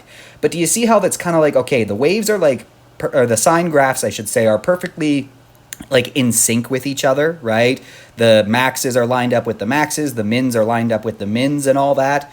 I have to keep trying not to call them crests and troughs because I'm so used to physics, okay? So as I start to shift them, though, they kind of get out of sync with each other. It's still the same function, but it's been shifted so that they're no longer in sync. We would say they are out of phase with each other, right? If I shift them far enough, though, they actually link back up because these just repeat regularly, right? So there I've shifted it. Notice what C is right now. It's 360. So by shifting it a full period, we just get back to them meeting back up again, right? And I can continue to shift it to the right, horizontally translate it with that horizontal phase shift, and they can link back up. Notice they link back up at 720, 2 full periods, okay? So that's why it has the name phase shift, because we kind of think of the horizontal translation being able to take waves and shift them so that they're in phase or out of phase with each other, okay? And that's why it has the name phase shift. But it's nothing more than a horizontal translation. D we call the vertical displacement. Okay, again, kind of a terminology that comes largely from physics because we think of the vertical displacement as being the highest it ever gets above the midline, right? Like if you're talking about the vertical displacement of a water wave, it's saying how high do the waves get above water level, right? And so again, it is just a vertical translation, but we give it that special name of the vertical displacement for a sinusoidal function, right? As opposed to the other ones where we just stuck with vertical translation, okay? So as long as you understand if a question refers to the vertical displacement, that's really just talking about your D value, your K value, your vertical translation, right? And notice it works the exact same as always. So this is really handy when we eventually get today to like modeling real life situations with a trigonometric function, right? Like for example, if you want to model how high above the ground riders on a Ferris wheel are, right? And maybe they never actually get to ground level because the lowest the Ferris wheel ever gets is still sitting above the ground, right? Well, this now does a pretty good job of that because you are going up and down, up and down. You're never getting down to zero. You're definitely never getting below ground like a regular sine function, right? And maybe you want to shift the time, so those help with that. And then combine those with the amplitude and the period stuff we talked about with A and B, and we can model a lot of situations that repeat regularly with these sinusoidal trigonometric functions. Okay, so as we always do with transformations, it's a good idea to compare to the base graph, right? The most basic version of this function. So for those, that's sine x or cos x, right? So just for example, we know that sine x fluctuates between a min of y equals -1 and a max of y equals 1, right? With a midline at y equals 0. Let's think about D. What effect is that going to have on our graph, okay? Consider the graph of y equals sine x plus 1. So that just means let's just think about what if D is 1. Now all this means, again, we've taken the graph of y equals sine x and we've shifted it up by 1, right? Y used to just equal sine x. Now y equals sine x plus 1. So this graph is like if sine x were transformed by translating it 1 unit upward, like we said. Now where will the new midline be? Remember, on y equals sine x, it's at 0, right? On y equals sine x, we can look down here. The midline is at 0. If we shift everything up by 1 unit then, where will the new midline be? The new midline is going to be at 1, right? It was at 0, shift it up by 1, now it's at 1. Where will the new min be? If we look down here, well, it was at -1, shift it up by 1, our new min is now at 0. And where's the new max? If we started out at 1 for our original max on y equals sine x and we shift it up by 1, it's going to be at 2, right? Everything's just got moved up by 1. So what's our new range? Well, the range is from minimum to maximum. The lowest the graph ever goes to the highest it ever goes. So from 0 to 2. Now, question for you. Has this changed the amplitude of our graph? It's got a new min, it's got a new max, but does it have a new amplitude? It doesn't, right? Because it's still, the midline is now at 1. The highest it ever gets above that is 1 unit above to 2, or 1 unit below to 0. So the amplitude is still 1, right? To visualize this here, let's make D 1. Okay, and there we go. Okay, look at that green graph there compared to the red one. So yes, it's got a new max at 2, it's got a new min at 0, but the midline's now at 1. So can you kind of visualize the amplitude there? It's still an amplitude of 1, right? Whether we measure it above the midline or below the midline. Okay, so because the midline is at y equals 0 for both y equals sine x and y equals cos x, right? We're starting from 0 for our midline, and we're translating it d units up or down. So that's actually just going to directly tell us where our midline is. We started from 0 and we translated it d units from 0. We're just adding or subtracting d from 0. So where will the new midline be? It'll be at y equals d. So another one where just looking at the equation, we can actually directly figure something out. Much like the amplitude, right? Just looking at A told us the amplitude. Well, just looking at d in our equation tells us where the midline is, okay? And we can also find d with just max plus min over 2, right? If we're not quite exactly sure, we can't pick out the midline easily. It's usually pretty easy to pick out the max and the min, so you can find d that way as well, okay? All right, now we talked about A, the vertical stretch that tells us the amplitude, B, the horizontal stretch that can tell us the period, D, the vertical displacement, the vertical translation that can tell us the midline. The last one to talk about is the horizontal translation, or as we call it for sinusoidal functions, the horizontal phase shift, C, or really it's the same as H that we've been using all Math 30 long, okay? Now, this one can be a little trickier to see. It's not like super difficult or anything, but it is one that you got to like think about a little bit more than the others maybe, okay? But once again, okay, where this comes from is just comparing to the original graph. That's how you're going to be able to figure out C. So think about, how does this graph look like y equals sine x or y equals cos x, but having been shifted left or right? And that's how you're going to figure out C, okay? The same as we often do, right? How is this like the base graph, but been messed around with a bit? So once again, just focus on the base graph and be very careful. This is crucial to note whether you are dealing with a sine graph or a cos graph. Because again, sine graphs and cos graphs look very similar. They're actually, you can think of them as one just being shifted out of phase with each other. Just to show you what I mean, there's the graph of y equals sine x, right, that we know and love. Starts at 0, increases to a max of 1 when x is 90, okay? And there is the graph of y equals cos x. Starts at a max of 1 when x is 0, decreases to 0 when x is 90, and then a min of -1 when x is 180, okay? Here's both of them at the same time.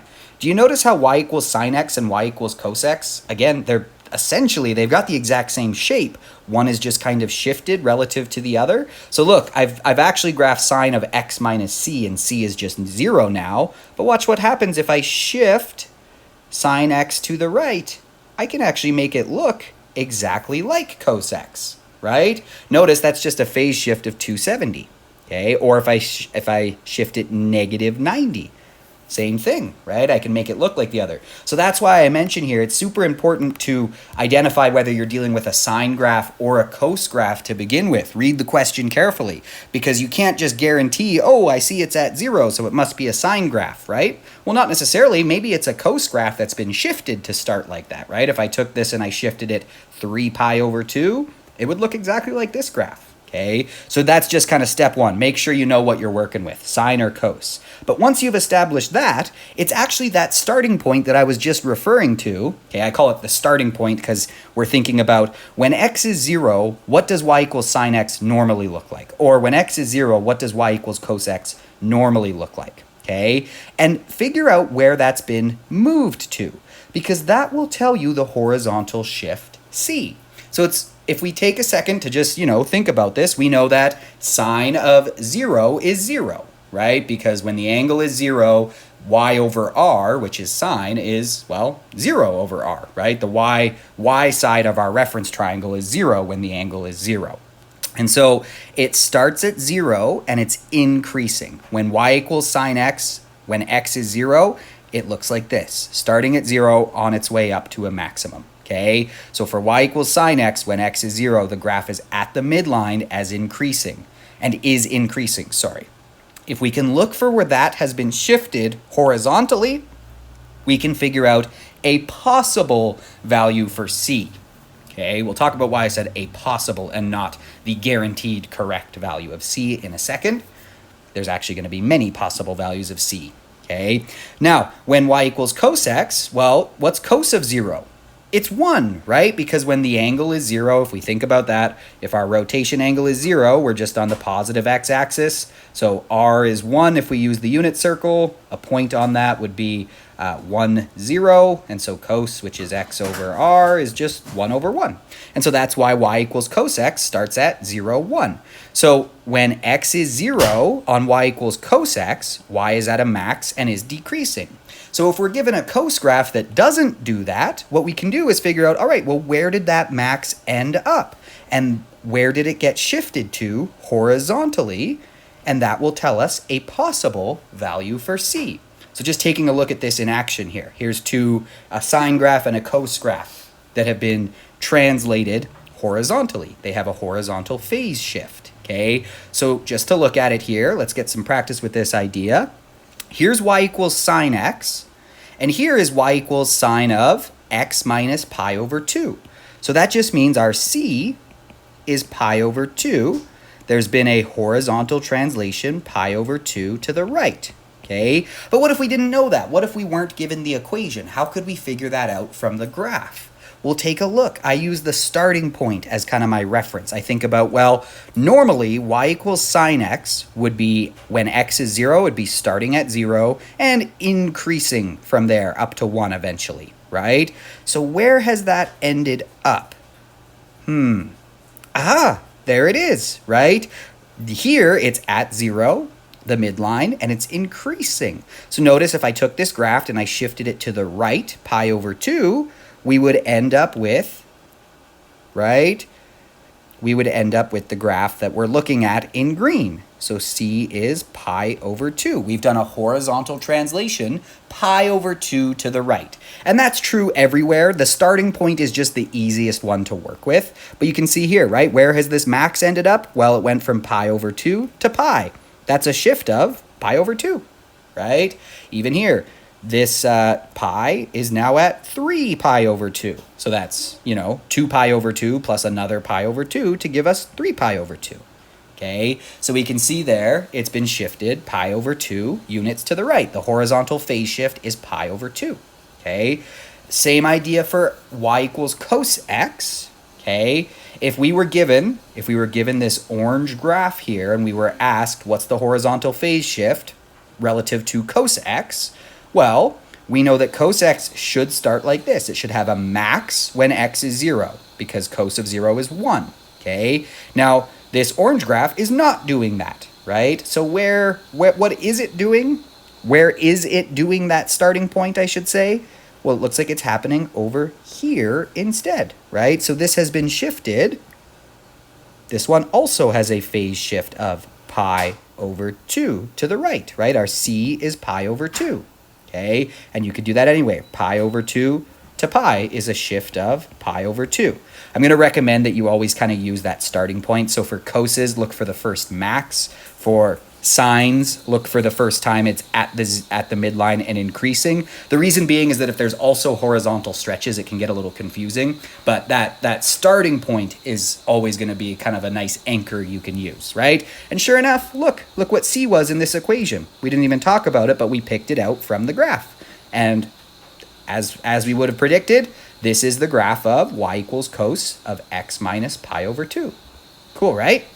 Okay, now let's get back to what I was saying where I said technically what we found there, like when we do this, is a possible value of c, right? And same thing over here. If I take the y equals cos x, what's it doing at 3 pi over 2? If I shift that 3 pi over 2 to the left, I get what the orange graph is doing there, right? So there are technically infinitely many valid c's when all we're given are the two graphs. Typically the question will say something like, assume the minimum possible positive phase shift or the smallest possible negative phase shift or something like that if they want you to just give one answer for c. Okay, so let's just put all of those ideas together, the A, B, C, and D, all of the transformations we can perform to a sinusoidal graph. I just use sine here, but of course this all applies to cos graphs as well. Okay, so we have our A, that's our vertical stretch like always, and it directly tells us the amplitude. Literally, if we can see A, we know the amplitude because we're vertically stretching,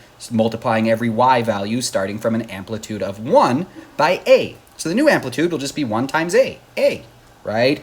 The horizontal stretch B, we can use that to find the period, again, because the period is the horizontal distance it travels in one cycle. So since we multiply every x value by 1 over b, we can find the period by taking 2 pi and multiplying it by 1 over b, or in other words, dividing it by b, right? Or, of course, you could do 360 over b if your graph is in degrees.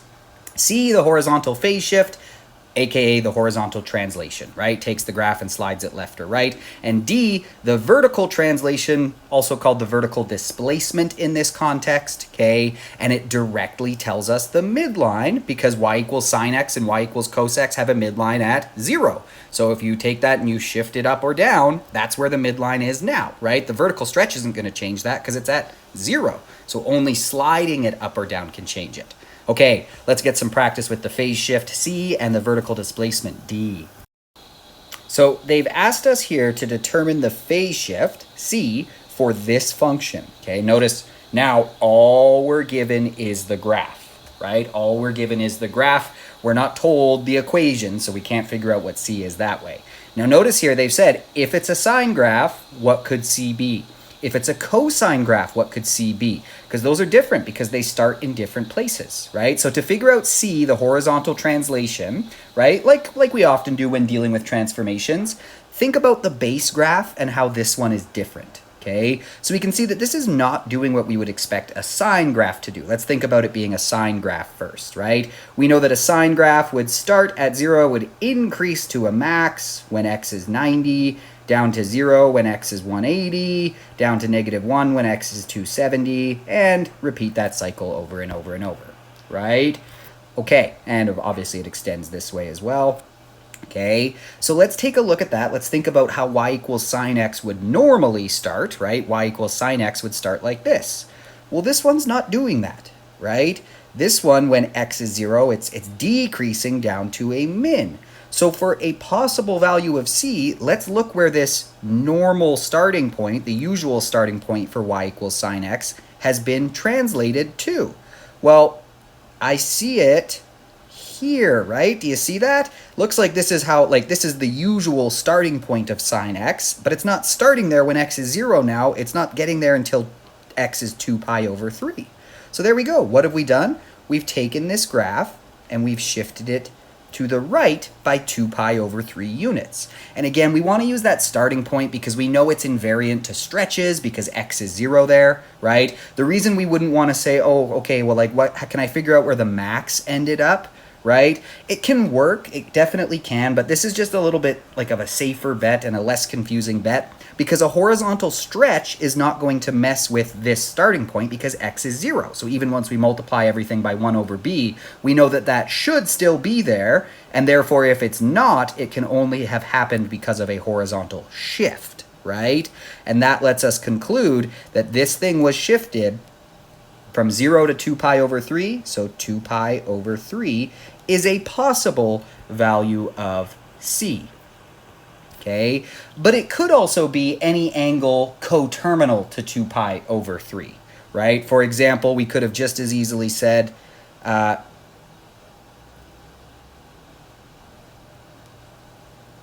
right, it was all shifted all the way over there. Okay, I shouldn't say coterminal, sorry. It gets a little confusing because I think this has also been horizontally stretched, so it's not necessarily exactly coterminal once we factor that stretch in. But, right, it could have also been a phase shift of 2 pi. That would also give it that. So there's more than one right answer. I'll just stick with one for now, right? But you wouldn't be wrong to say that C was 2 pi here. So that's why I said typically a question will say something like, what's the minimum possible positive phase shift if they're just looking for one answer, right? So that's one possible C anyway. Technically, there's infinitely many correct answers there. Okay, but what if this was actually not a sine graph to begin with? What if it was a cosine graph? We know those look the same. They're really just shifted relative to each other, okay? So if it's a cos graph, well, how does a cos graph normally start? Well, when x is 0, right, y is 1 for a cos graph because cos of 0 is 1. So we would start from a max at 1, right? It would decrease like that on this side, and it would go to 0 when x is 90, to -1 when x is 180, to 0 when x is 270, and repeat like that. Okay, so it starts at a max and decreases from there. And again, we're going to kind of use that starting point as our reference because we know that since x is 0 there, it's invariant to a stretch. And so if it has moved, that's only been caused by a translation, right? A phase shift. Whereas like this one here, that would actually get moved by a stretch. So now you're trying to think about, okay, it's been stretched to move it and shifted, right? That just makes our lives way harder than it needs to be. Let's use the one that wouldn't be affected by a stretch and then think about how it must have therefore been translated, okay? So where has that point ended up? Well, one place we could look, right? We could look here. We could say it's been shifted to the right pi units. That would be a totally valid one, right? Normally we would expect this to be kind of the starting point, this max here, but it's not. It's been shifted to the right by pi, right? I'm going to give you a second. Can you find another possible value of c? I can actually see 2 on this graph, right? C could also just as easily be -pi/3. That's a totally valid answer. We could say this is what y equals cos x would look like if we shifted it to, pi/3 to the left.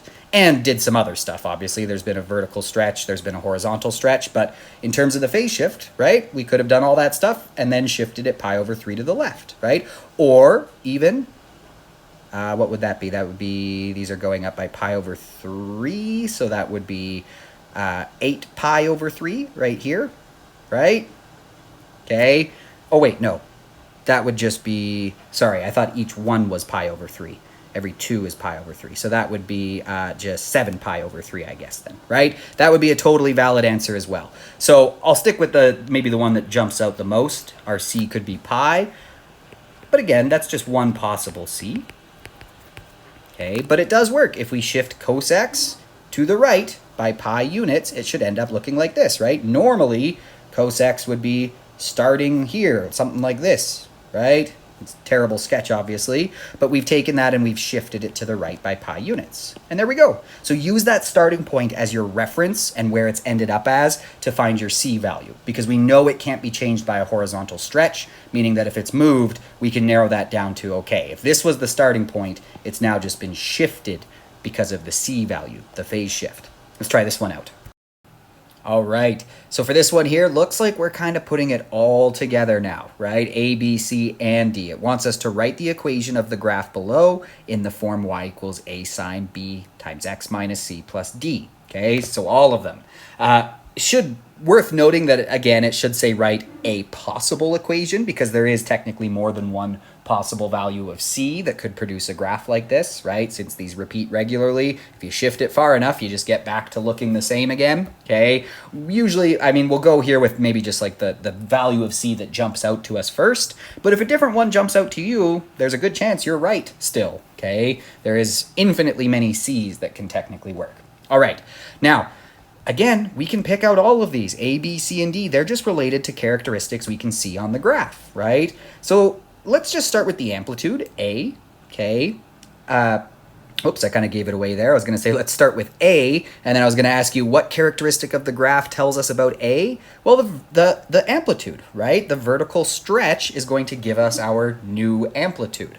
So you can kind of see it on the graph here, right? Good to, again, look at the graph, see if you can kind of pick out the amplitude. But don't forget, we also have, the relationship here that, like, what is the amplitude? Well, it's half of the distance between the max and the min, right? Half of the distance between the max and the min. So that tells us we can find it by figuring out the distance between the max and the min, right? Max minus min, and then dividing by 2, and that will give us the amplitude. So it looks like our max is 4, y equals 4, and our min, it looks like, is just y equals 0, right? So 4 minus 0 over 2, well, 4 minus 0 is 4, and 4 over 2 is 2. So our A value, our amplitude, is 2. While we're here thinking about vertical stuff with A, let's also look at D. Okay, do you remember what characteristic of the graph will directly tell us D? It's the midline, right? Because the midline for y equals sine x would be at 0. And a vertical stretch isn't going to change that because 0 times 2 is still 0, right? So after the vertical stretch, our midline should still be at 0. So if it's not, there must have been a vertical translation, right? You can kind of see that our midline looks like it might be at 2. Let's use the fact, though. Let's also just think about the relationship here, right? What is the midline? Well, it's right in between. It's the middle of the max and the min, right? Vertically speaking. So it's like the average of the max and the min. So we can find it by adding them up and dividing by 2, right? That'll give us the midpoint of those max and those min. So we've already established our max is 4, our min is 0. So 4 over 2, hey, like we kind of saw on the graph, it looks like the midline is at y equals 2, which definitely is where I would have placed it if I was just looking at the graph as well without, doing that calculation there. Okay, and that confirms, again, we can see, yeah, the amplitude is 2, right? We go 2 above the midline from 2 to 4, and we go 2 below the midline from 2 to 0 when we're looking at max versus min. All right, so 2 down, 2 to go already, right? We've got our amplitude, which tells us A. We've figured out the midline, which tells us D. That just leaves B and C. So let's do the horizontal stretch, B. Now, do you remember what characteristic of a sinusoidal graph can tell us B? Well, it's the period, right? Because y equals sine x should have a period of 2 pi. This clearly does not have a period of 2 pi because every x value has been multiplied by 1 over b. So, starting from 2 pi and multiplying every x value by 1 over b, we can see that our new period will just be 2 pi over... the period will be 2 pi over b, I guess is what I'm trying to say, 2 pi over b. But since we're trying to find b here, that means b is going to be 2 pi over our period. Okay, so can we pick out the period from the graph? We definitely can. I mean, we can look in lots of places, right? Maybe just to mix it up a bit, let's go from max to another max, okay? Careful, common student mistake is sometimes to call this a full period, but that's not a full cycle, right? That's more common when the graph is described to you, like you'll see in some word problems. They'll say the max happens here, the min happens here, and students will say that's a full cycle. But a full cycle isn't max to min, it's max to min back to max again, okay? So let's see if we can use that to figure out our period. So starting from pi, we started a new cycle. And we finished that cycle at 5 pi over 3. And then we just repeated that cycle again. So how far went by? Well, 5 pi over 3 minus pi, right? So we're just subtracting those to figure out what horizontal distance was traveled in getting through one full cycle. Maybe I'll just move down here where I've got a little more room. So 5 pi over 3 minus pi, well, pi is just 3/3 of pi, right? 3 pi over 3. Multiply by 3 over 3 to get a common denominator if you like. So 5 pi minus 3 pi is 2 pi over 3. So our period is 2 pi over 3. So let's head back over here where we were figuring out what the b value must be, because now we know that this is 2 pi over period of 2 pi over 3. Now we're dividing by that fraction. So remember, dividing by a fraction is the same as multiplying by its reciprocal, right? So this is the same as 2 pi times 3 over 2 pi. And hey, look at that. 2 pi times 3 divided by 2 pi. Our 2 pi just cancels out. So what's our b? It's 3, right? 2 pi over 2 pi, that just gives us 1. So our b is 3. So a horizontal stretch by a factor of 1/3 must have happened here. Okay, so our b is 3. Hey, 3 down, 1 to go. We just got to figure out c now. Okay, so looking at c, okay, remember, think about the starting point, I call it, right? Where does sine x normally start? What's it normally doing? And what's it doing here, okay, instead?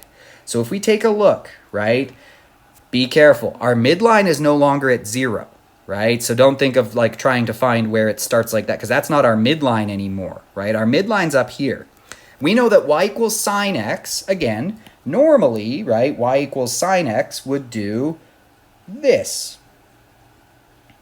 right? Starts from 0 and is increasing, okay, to a max. Whoa, I don't know what just happened there.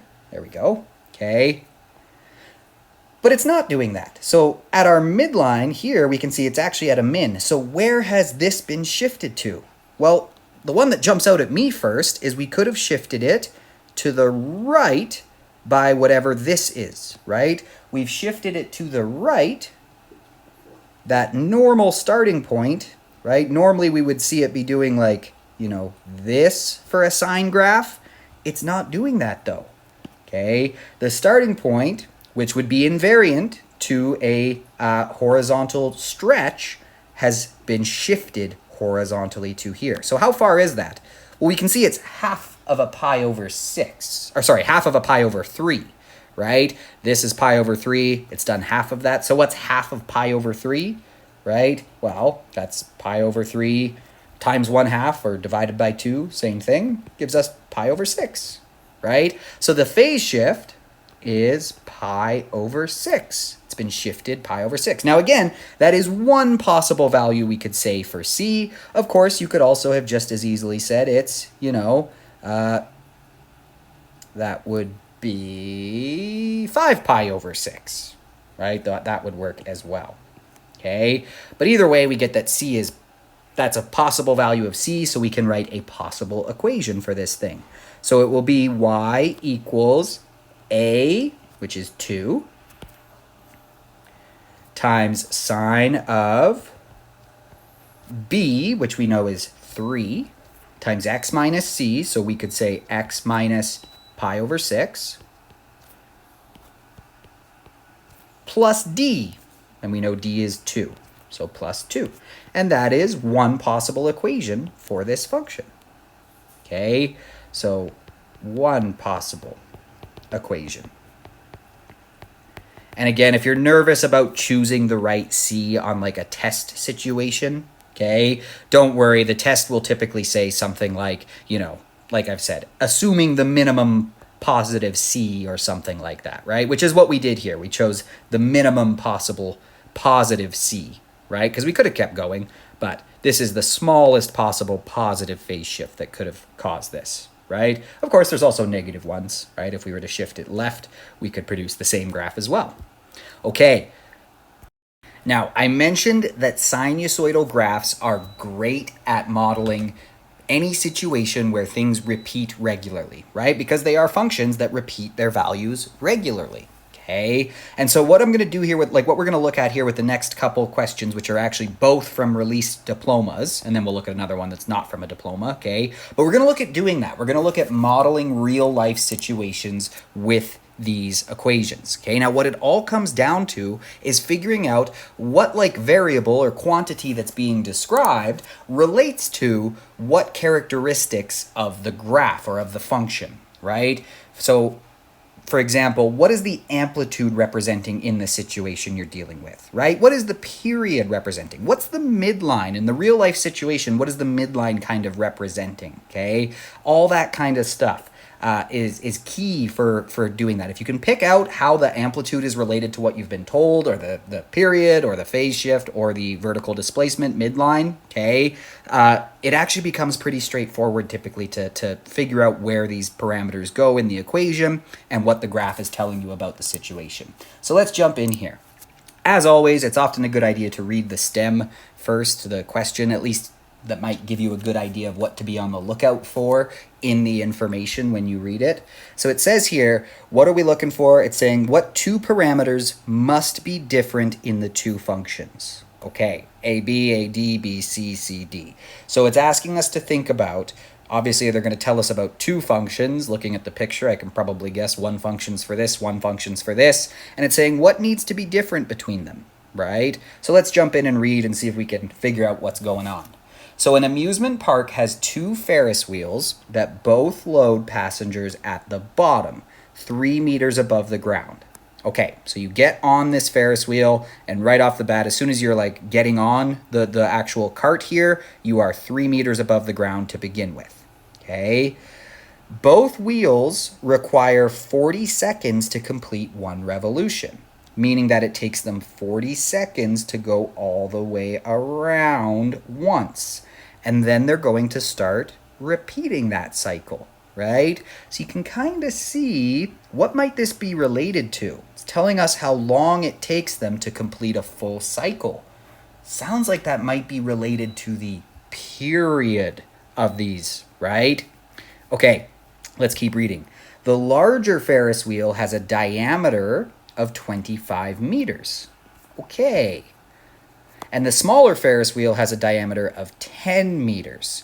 So I'm thinking if we're talking about, maybe this function is going to model how high you go. That's a classic one for these. That would be kind of telling us about, okay, so it gets up to a height of, 10 meters above where you started and goes down to where you started, right? And then back up to 10 meters above where you started. Kind of seems like those might be related to amplitude in some way. Okay, the height of a passenger on each wheel, so sure enough, that is what we're talking about. The height of a passenger on each wheel can be expressed in the form h of t. Now don't panic, right? It doesn't have to be f of x always. It's just saying height here is a function of time. How high you are depends on how long you've been riding, right? As time goes on, you can see that that's going to change how high you are, right? If we just think about just isolating it to one kind of vertical thing, you're going to go lower, lower, lower, lower, higher, higher, higher, okay? All right, and then repeat that cycle. So this is the equation, just a classic cosine equation. That's important to note. We're dealing with cos stuff, okay? Where h of t is the height above the ground in meters, t seconds after the ride begins.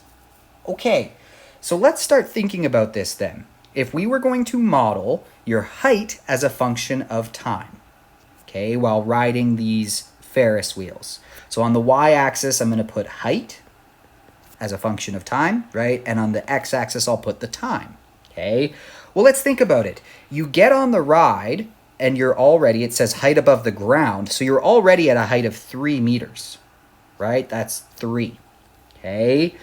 And then what do? Well, you get higher, higher, higher, higher, lower, lower, lower, lower, back to 3. And that's the lowest you get, right? Higher, higher, higher, up to, for this one, 25, lower, lower, lower. Do you see how your height as a function of time is just going to be repeating regularly over and over, right? You go as low as 3 and as high as, well, I guess actually 28, right? Above the ground, you'd be 28 meters. Okay, so that's all that's happening here. You're just going back and forth between a height of, for the big wheel anyway, you're going up to a height of 28, and then back down to a height of 3, and then back up to a height of 28 meters above the ground, and back down to 3, right? And that's just repeating over and over and over again. In fact, we know how long it takes for it to repeat. Time is on our x-axis. How long does that take? For both Ferris wheels, it tells us that 40 seconds go by. Since time is the x variable here, that means that's the x distance traveled for a full cycle. That's our period, okay? All right, thinking about the smaller wheel here as well, right? You start at a height of 3, go up to a height of 13 meters above the ground, 10 plus 3, right? Back down to 3, back up to 13, back down to 3, back up to 13. So it kind of starts at the same height, 3 meters above the ground, and it takes the same amount of time to do its cycles, but you don't get as high. You only get up to 13 meters instead of 28. But very similar shape overall. It goes up to 13, down to 0. Not 0, sorry, down to 3. Up to 13, down to 3. Not my best drawing, but can you kind of see what I'm talking about there, right? And so they're both quite similar sinusoidal functions, same period, okay? One just has a larger amplitude than the other, and they also, you can kind of see here, they have a different midline. So we can start kind of thinking about our choices here, but I'm going to go through them one by one, okay? My gut feeling is B, because just by looking at that, I can tell that they have the same... Sorry, I should be more clear. My gut feeling is option B. I don't mean the parameter B, okay? Option B, where it says different amplitude, different midline. Because looking at this, they do have a different amplitude, and they do have a different midline, right? They have the same period, so that makes me kind of want to rule out anything where B is showing up. Okay, so that would eliminate option A and option C. But let's just go through them one at a time and see if we can make sense of this. right? Now, if this were actually the diploma, remember, there's a time limit. So if you're pretty sure, like if you're, I'm feeling very confident that the answer is actually option B, just from what I've drawn there, right? But, you know, since this isn't the diploma and I'm trying to teach you this stuff, let's go through it in a little more detail here, okay? What would be the midline? Like, what is the midline actually representing in this situation? Well, for this one, right, the midline, think about it. You get this high, you get this low, and in the middle, you're this high, right? This would be your midline. You see what I mean? And this would be the amplitude, or A, right? The amplitude, which is just directly going to tell us the parameter A. Could also measure it here as well. Okay, this is our midline. D. We could even figure out what the value of that midline is in this context, because if this is 3 and this is 28, right, the midline here is just halfway between them. Or you could even say 3 plus 12.5, because 12.5 is half of 25. So our midline here, D, is going to be, you know, 3 plus 28 over 2, so 31 over 2, which is 15.5. Okay, now compare that. Can this one have the same midline? Can it have the same amplitude? No, right? This one, the midline is there. Midline, D. Okay, now on this one, you get as high as 13 meters above the ground and as low as 3 meters above the ground. So max plus min over 2 would be 16 over 2, which is 8. Okay, different midline, different D value, which makes sense because, again, like we pictured these graphs, you're not going, your medium height is not as high on the small Ferris wheel as it is on the large Ferris wheel. Okay, all right, amplitude, again, different for this one, right? This one, because the wheel has a smaller diameter, how far above the midline do you get? You only get 5 meters above the midline, right? This one has an amplitude of 12.5. This one has an amplitude of just 5, right? You get as high as 13 and as low as 3. So the range is from 3 to 13, and half of that is 5, right? You go from 3 to 8, and then from 8 to 13, and then from 13 back to 8. So definitely looks like A and D are different, right? So I feel very good now about saying B. Let's just talk about why the parameters B and the parameters C are not correct. Well, I mean, we already kind of talked about B, right? They have to have the same period. They both take 40 seconds, right? B, for the parameter B, they both take 40 seconds to complete one cycle. So for both of them, right, that's their period, right? Period is 2 pi over b. So if the period's the same, b equals 2 pi over period, right? If the period is the same between the two functions, how could b be different? 2 pi is just a number. We're dividing it by the same period. They have to have the same b. So anything with b in it as a parameter that must be different doesn't really make sense, okay? Now, why is c, the parameter c, not necessarily correct? Okay, and it comes down to this key word here. The two parameters that must be different. Because could C be different? It absolutely could, right? We know they take the same amount of time to complete a full cycle. We know that they go to different heights and all that stuff, but no one said that they started at the same time necessarily, right? So maybe the large Ferris wheel's function looks like this, but maybe while the large Ferris wheel was just getting started, people on the small Ferris wheel were already, had already started their ride. Still the same period, okay, still the same period, but they started before, right? This one was maybe already spinning when people got on this one. Okay, so C, it definitely could be different. But must it be different in this situation, right? Well, no, right? They totally could have also started at the same time. That's different. That's a different situation than A and D. There is no way for the amplitude to be the same between these two rides if we're modeling height as a function of time, right? They're just not. This one takes you through a bigger range of heights. Sorry, a smaller range of heights. This one takes you through a bigger range of heights. So the amplitude has to be larger for this one than for this one. And same goes for the midline, right? Your kind of medium height here has to be different than the medium height here. So while C could be different, there's no reason it has to be different, unlike for the values of the parameters A and D.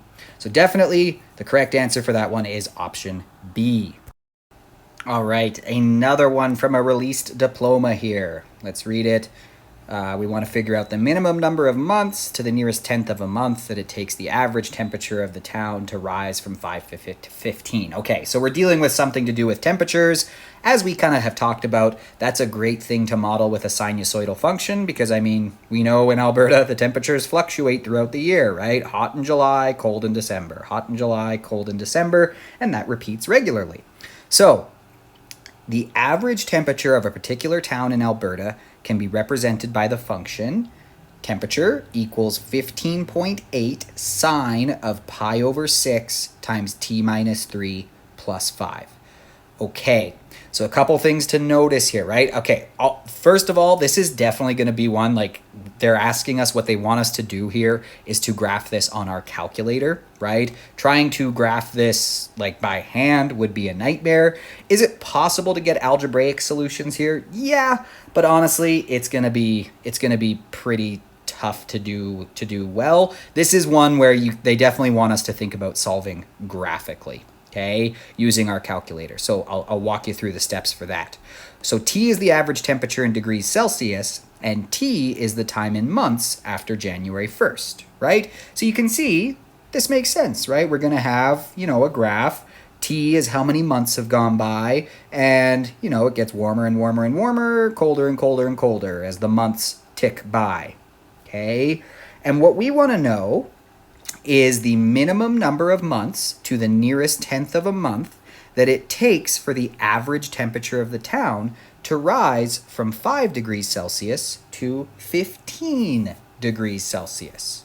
Okay, so let's think about what that means. Let's just, try mapping this out. I'm not saying the function's going to look exactly like this, but just to think about it a bit, we want to know if temperature is on the y-axis, okay, how much time goes by between the temperature being 5 degrees and the temperature being 15 degrees. So what's that asking us for? How much time goes by? Well, that's asking us how much has changed on the x-axis when the y-axis goes from 5 to 15. Okay, how long does it take? This is what we want to find out here, right? This is the time. In physics, we would say, what's the change in time there, the delta t, okay? So they specified the minimum number of months. That's good because, that's probably what we would go with anyway, but technically, it does go from 5 to 15 again over here, right? You could be a little, cheeky with it and say, well, it could take a whole year if you skip the first time it goes from 5 to 15, okay? So that's what we need to find. Now, how are we going to do that? Well, I'll walk you through the steps on the calculator, but the general idea is this. We need to figure out what's the x-coordinate when it's 5, and then what's the x-coordinate when it's risen to y being 15, right? Because if we can find those two x-coordinates, all we would have to do would be subtract them to find the difference between them, and therefore the amount of time that went by between those 2 points, okay? So how can we do that on our graph? Because we know our calculator is very good at giving us things like x-intercepts and all that kind of stuff. It can also give us, it's also very good, I should mention, at giving us y values. If we tell it the x value, right, we could use that second trace option 1 for value, and then you tell it what x is, and it will tell you what the corresponding y is. What our calculator doesn't just have a built-in function for to just do automatically is for figuring out an x value when you know the y values. So what we can do, though, is there's a way to get it still, is if we graph this function, okay, and then we'll actually do it in a sec, but I just want to remind you of our logic here. Again, not saying it actually looks like that, okay? But if we graph our function first, and then we graph the line y equals 15, Well, it's going to do, right, y equals 15 is a constant function, so it's going to look something like that, okay? And then if we graph the line y equals 5, it'll graph, something like that. And notice what our calculator can do is tell us where two graphs intersect. That's in second trace, it's option 5, intersect, okay? So look, since we graphed y equals 5, we can find the point where this graph, our main graph, intersects with that, and that will be telling us what point we're at when this graph has a y value of 5, right? If we find the intersection, they intersect, our calculator would tell us they intersect at x5, but it'll actually tell us what x is, okay? Meaning that we've now figured out the time value for when y is 5. And then if we repeat that process here, they'll do the same thing. It'll tell us intersect at x15. But our calculator will actually say what x is. And then we can figure out what the x coordinate is when we're here, right? And then we can subtract those two to figure out how much time has actually gone by as the temperature rose from 5 to 15. So that's our plan. We'll switch over to the calculator here and actually do it. But just to summarize, we'll put y1 equals this to graph that. Then we will make y2 equal 5 and y3 equal 15, because that will show us, those lines there. Find their intersection points and then subtract the x coordinates of those points to figure out what's the difference in x, therefore the difference in time between those two positions. Because this is a trig function, we're probably going to have to play around with our windows to make it work, but let's hop over to the calculator now that we've just, come up with a plan. Let's execute our plan. Before we do, one more very important thing to note, okay? We need our calculator to be in radians here, right? If we try to graph this in degrees, it's not going to make any sense because, well, this equation isn't written in degrees, right? Two ways I'm noticing that.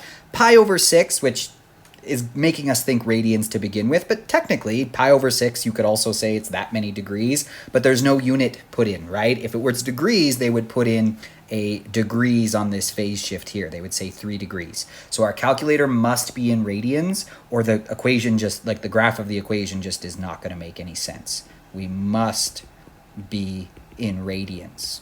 All right, to the calculator. Let's execute our plan now.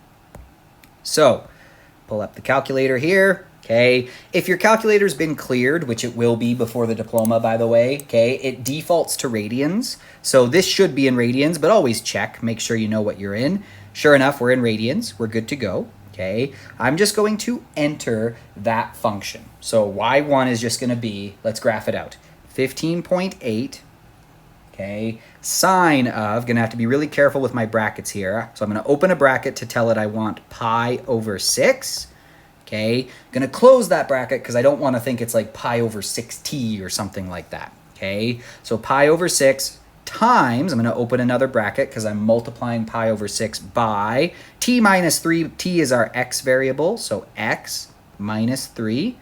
Close that bracket, and then close that bracket. So now I've got 15.8 times the sine of pi over 6 times x minus 3. And that's everything. If you look at the equation, that's everything I wanted to take the sine of. I just then wanted to add 5.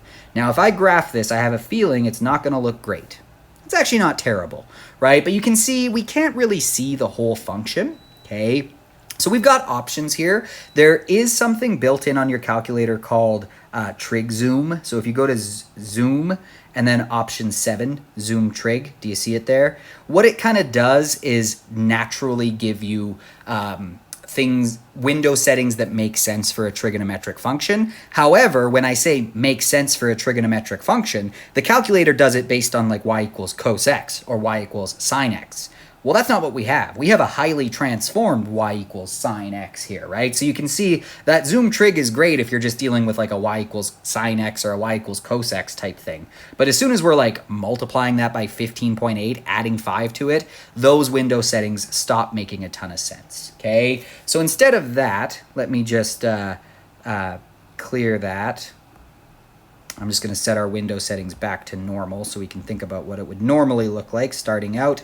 These are the default window settings. It lets you see from -10 to 10 on each axis, and it's scaled by 1. Okay, what might make more sense here? Well, if we think about it, right, we know that, let's just look, we know the amplitude is 15.8. So it goes 15.8 above the midline and 15.8 below the midline, right? We know that the midline is at 5 here, because that's our vertical displacement, our D value. So we can kind of use that to think about the Y value window settings that make sense, right? Because we're starting from 5, and we're going to go 15.8 above that. So that's going to get us to about 20.8. So maybe 21 is a good Y max, or 22. Never hurts to see a little bit more than what you need to see, okay? And then we're going to also go 15.8 below 5. So 5 minus 15.8 is going to give us -10.8. So maybe like -12 is a good Y min. Okay, let me just put those parameters into our window settings. So for Y min, what did we say? We said, like, let's do -12-ish. That should let us see most of what we want to see. And Y max, how about like 22? Okay, might want to increase the scaling a little bit here so it doesn't get, too stretched out. But honestly, probably like 1.5 even is okay. Technically, the scaling won't make it like not work or anything, but it can make it look prettier. Okay, all right, there we go. Now that's pretty good. That's honestly enough for what we need to see. Okay, I might do like for the window settings, if we remember that it's like 1 year, maybe we might want to see like a full positive year go by, so 12 months. Okay, but you can kind of already tell from what we can see on the graph here that we can see what we need to see, because we need to see how long it takes to go from 5 to 15, right? So now let's continue on with our plan here. In Y2, I'm going to graph Y equals 5, right? In Y3, I'm going to graph Y equals 15. Because if we look at our graph now, look, right? Can you see the points we're interested in? We want to know what's the X value here. Whoa, it just keeps jumping. Okay, I don't know what's going on there. We want to know what the X value is here, and then we want to know what the X value is here.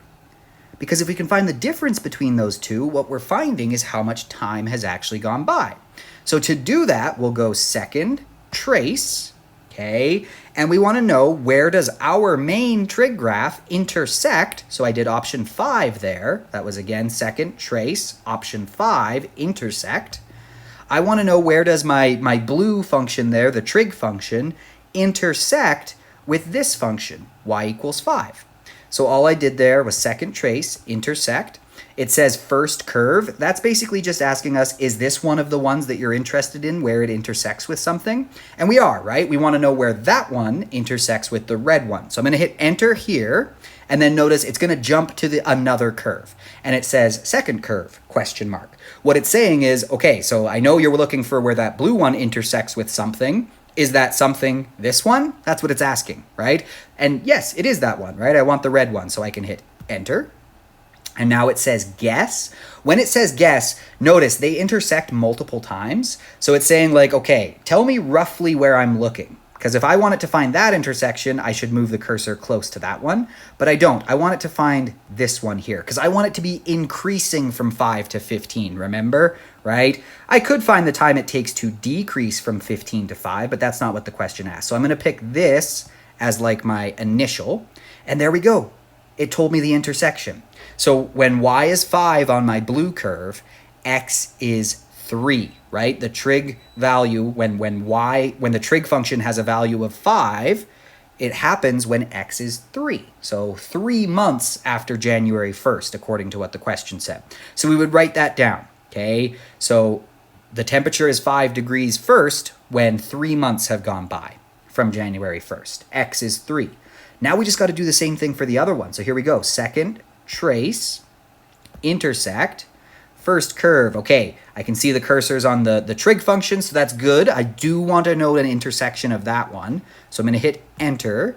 But now notice it says second curve, and it's still on this y equals 5.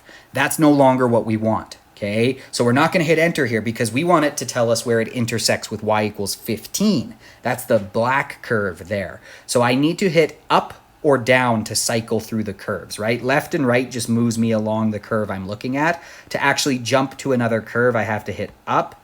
Okay, that's not what I wanted. I don't want to know where the trig graph intersects with itself, so let me hit up again. There we go. Now the cursor is on the correct graph. So yes, that is the second curve. That's the one I want to know where my trig function intersects with. So I'm going to hit enter.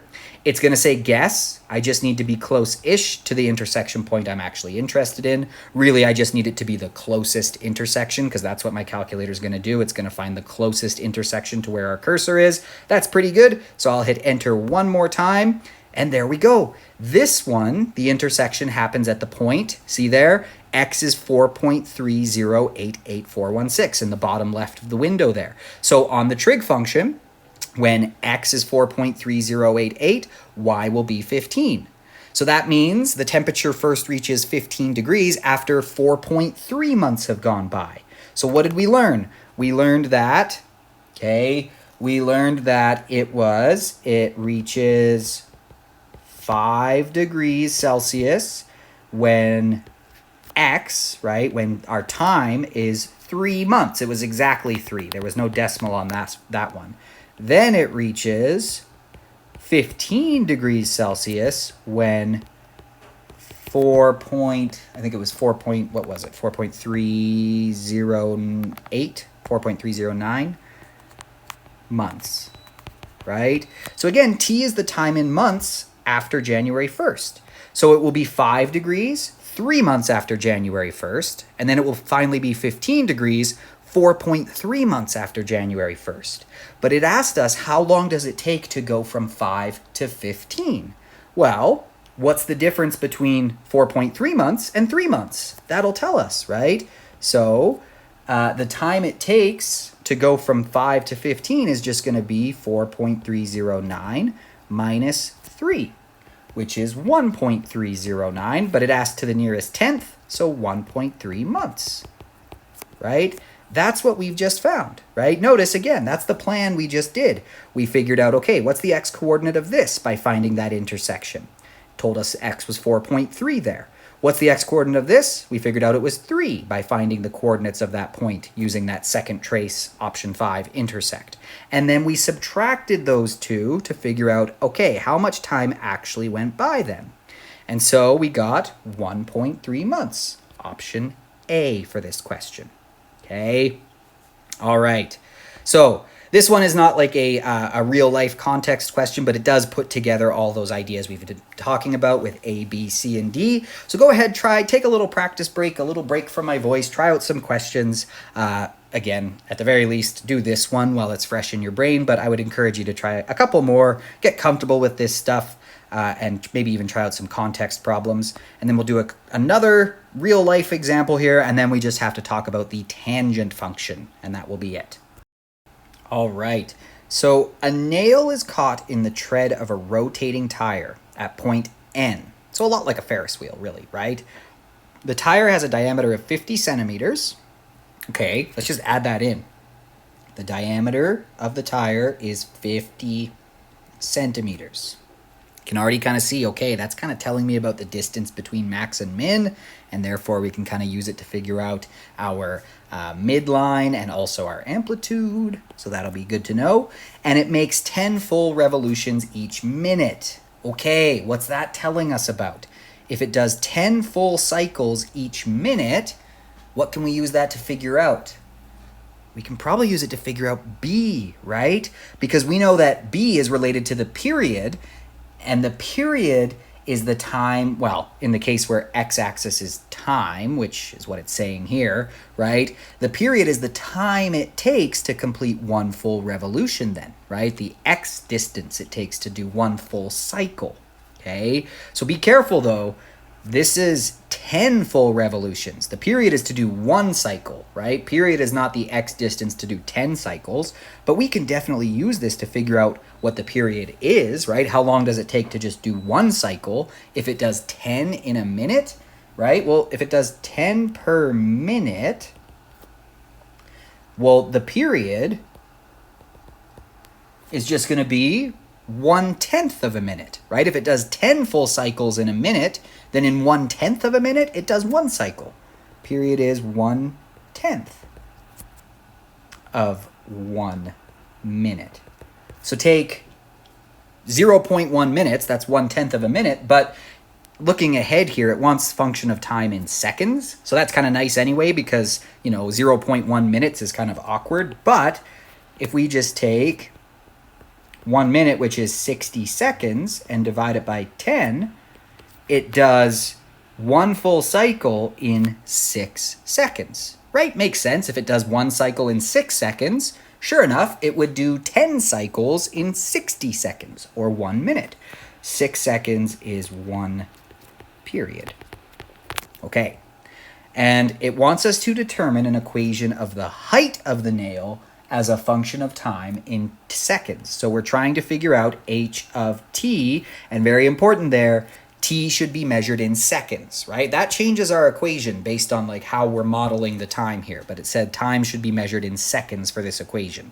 Meaning that what we're going to come up with is an equation where if you know how long it's been rotating for, plug in that time in seconds and it will tell you how high the nail is at that moment, right? This is why these functions are so powerful. If we can figure out our input variable, it can tell us exactly what that will be doing, right? Think about this stuff like this for measuring, tides in a harbor. If you want to know how high will tide be in 4.6 hours, right? Well, you can put that into a function that models the tide, as a function of time, and it will tell you what the exact water level will be, right? This is true for any sinusoidal function, anything that repeats regularly, okay? So we know that it has a diameter of 50 centimeters. So let's think about what else that tells us. So it goes up to a max height of 50 as this nail kind of rotates around the wheel. The nail goes high when it's at the top, then it rotates around to be at the bottom, and then it just keeps rotating. So it gets as high as 50 centimeters above the ground, right? When the nail is up here at the top of the tire, as it rolls, it's 50 centimeters above. As the tire continues to roll, the nail's going to end up at 0. That's where the nail kind of touches the ground. And then the tire keeps rolling and it gets back up to a max of 50 again. So is our amplitude here, pop quiz, is our amplitude 50? Not quite, right? Careful. Our amplitude isn't 50 because that's the distance between the max and the min. Remember, the amplitude is the distance between the max and the midline, or the min and the midline, right? So building off of that, what is our midline here? Where would that midline be? Well, it's halfway between 50 and 0, right? Our midline is 25 centimeters. Median / midline is at 25 centimeters. Again, we could get that from doing 50 plus 0 over 2 to get that average of the max and the min. Okay, so max 50, min 0. Max 50 centimeters, min 0 centimeters. Okay, that also tells us the amplitude. What's the amplitude going to be? Amplitude is going to be, well, from 25, it gets up to 50. That's a difference of 25 centimeters, right? Or you could think of it the other way. From 0, it gets up to 25, or I guess from 25, it gets down to 0. Either way, we come up with the same amplitude, 25 centimeters, right? Again, you could also do it equation style by doing the difference between the max and the min divided by 2, get the same result. So our amplitude is 25. Our midline is 25. Okay. What is our period going to be? Because we've already got A and we've already got D, right? This tells us D directly. That's the vertical displacement, vertical translation. This tells us the vertical stretch, A. So if we start to fill this in, what we want to do is come up with an equation, h of t equals, right, A. Now we've got options here. We could do sine or we could do cos, okay? Let's actually decide that now. Since we're starting from here, what do you think makes more sense? We could definitely do a cosine graph, but probably the more intuitive one would be to do a sine graph, right? Because it's actually already starting like a sine graph. So I'm going to choose to do sine of b times the time, that's our x variable, right? That's the independent variable, minus some phase shift plus d. Okay, and like I said, we've just figured out based on the amplitude, we know A, and based on the midline, we know D. Okay, we've already thought about the period B. We've thought about the period B. We said 6 seconds is one period. So B, remember, is 2 pi divided by the period. And therefore B is 2 pi over 6 seconds. We want this to be in seconds, so we want our period to be, measured in seconds to get the correct B value. Well, 2 pi over 6, 2 over 6 is just 1 over 3. So 2 pi over 6 is just pi over 3. And there we go, we've got B. So we've got A, we've got B, we've got D. We're very close to being able to write this equation if we could figure out C. Now again, okay, we could choose here between making this an equation in sine or an equation in cos. They left it open for us to choose. So we could absolutely do a sine graph. And if we did a sine graph, what is C? If we do a sine graph, what's our C? Well, it's actually going to be, how does this compare to just y equals sine x in terms of how it starts? It actually looks the same, doesn't it, right? That's what y equals sine x looks like. So for a sine graph, if we write our equation in terms of sine, we can just make c equals 0. It actually hasn't been shifted. So there we go. If we choose to write this in terms of sine, we have c. It's just 0. So putting it all together, sorry, I kind of went all over the place with this one. I probably should have organized my work a bit better.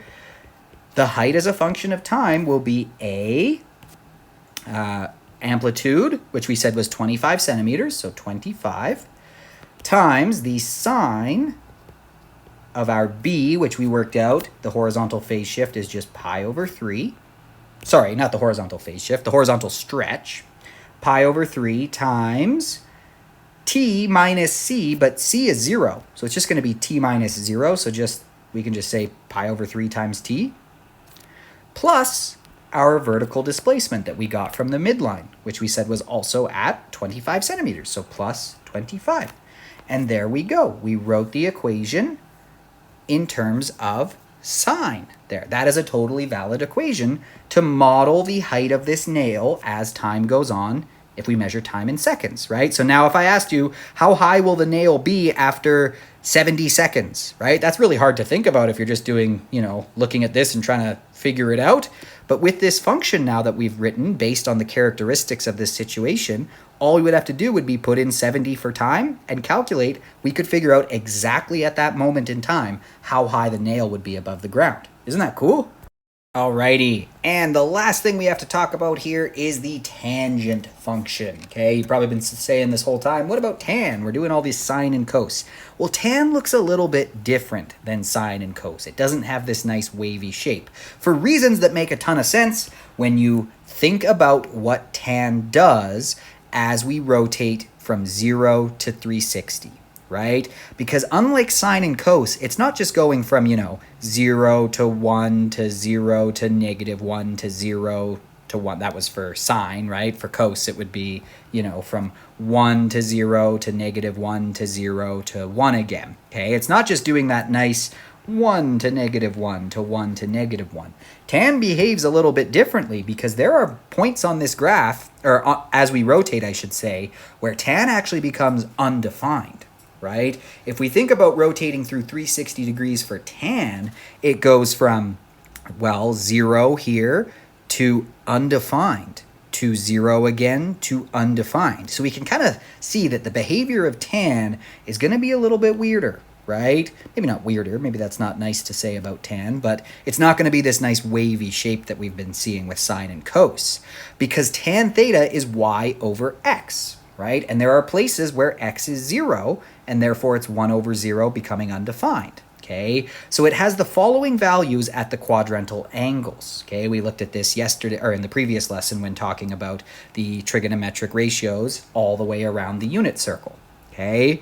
So again, since the y coordinate of this point is 0, y over x becomes 0 over 1, which is 0. In between, it, as y increases, we're doing a larger number. Simultaneously, x is decreasing as I rotate from there to there. So y over x is getting larger and larger and larger and then becoming undefined, right?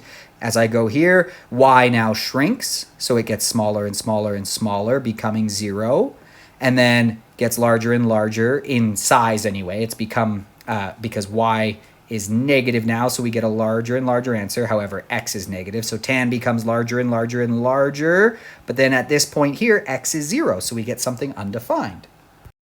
Visualizing this here on our little app, right? When our tan function, when we think about that, remember, tan is opposite over adjacent, so y over x. So as we start here where y is 0, tan is 0. Right? And then tan gets larger because not only is y getting larger as we rotate, but x is getting smaller. So we're doing a bigger y over a smaller x. Tan gets larger and larger and larger.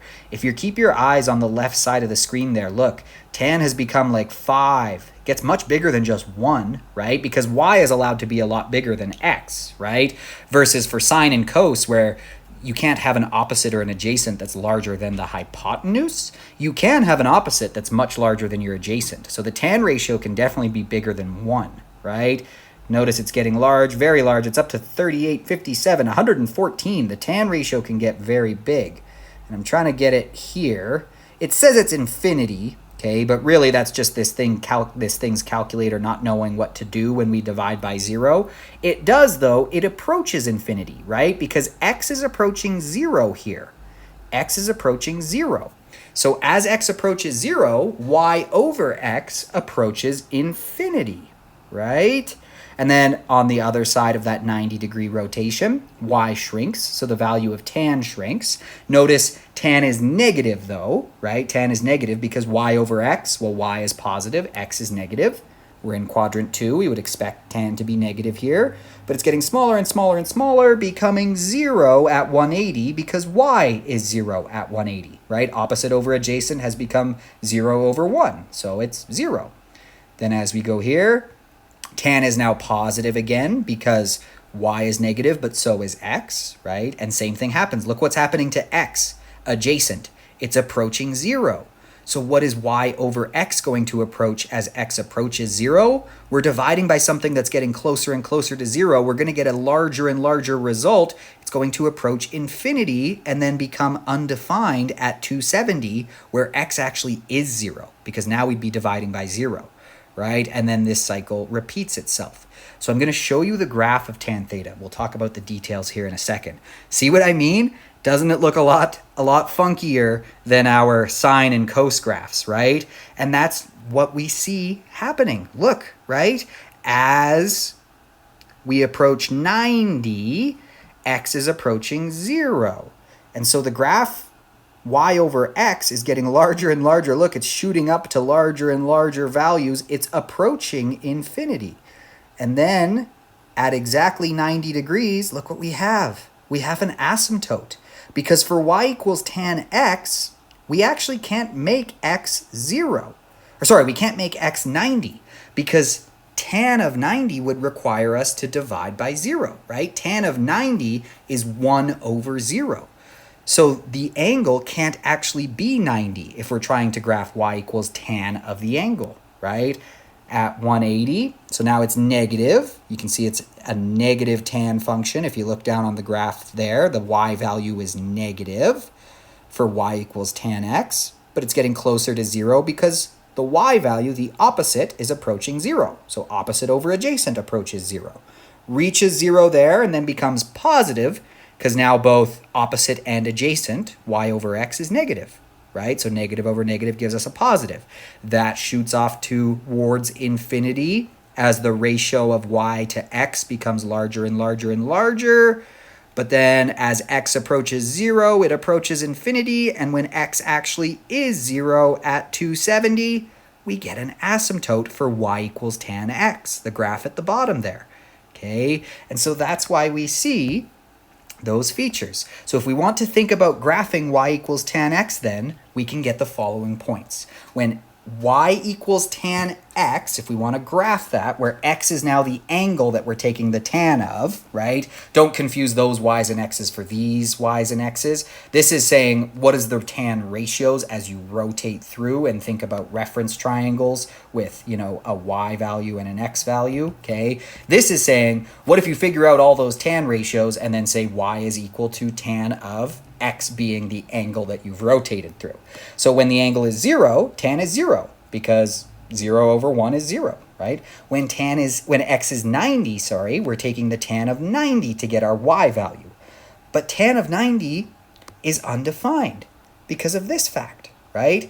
If we've rotated through an angle of 90 degrees, well, the opposite is just 1, but the adjacent is 0, so it's undefined, right? And this repeats regularly. 0, undefined at 90. 0 at 180, undefined at 270. 0 at 360, it would be undefined at 540, right? I guess 450, would be the next one. And then 0 at 540, undefined at 630, 0 at 720, on and on and on, right? So this gives us points on the graph of tan y equals tan x. When x is 0, well, tan of 0 is 0, so 0, 0. When x is 90, tan of 0 is undefined. In other words, x can't actually be 90. It can approach 90 on this graph, but we're going to have a vertical asymptote there.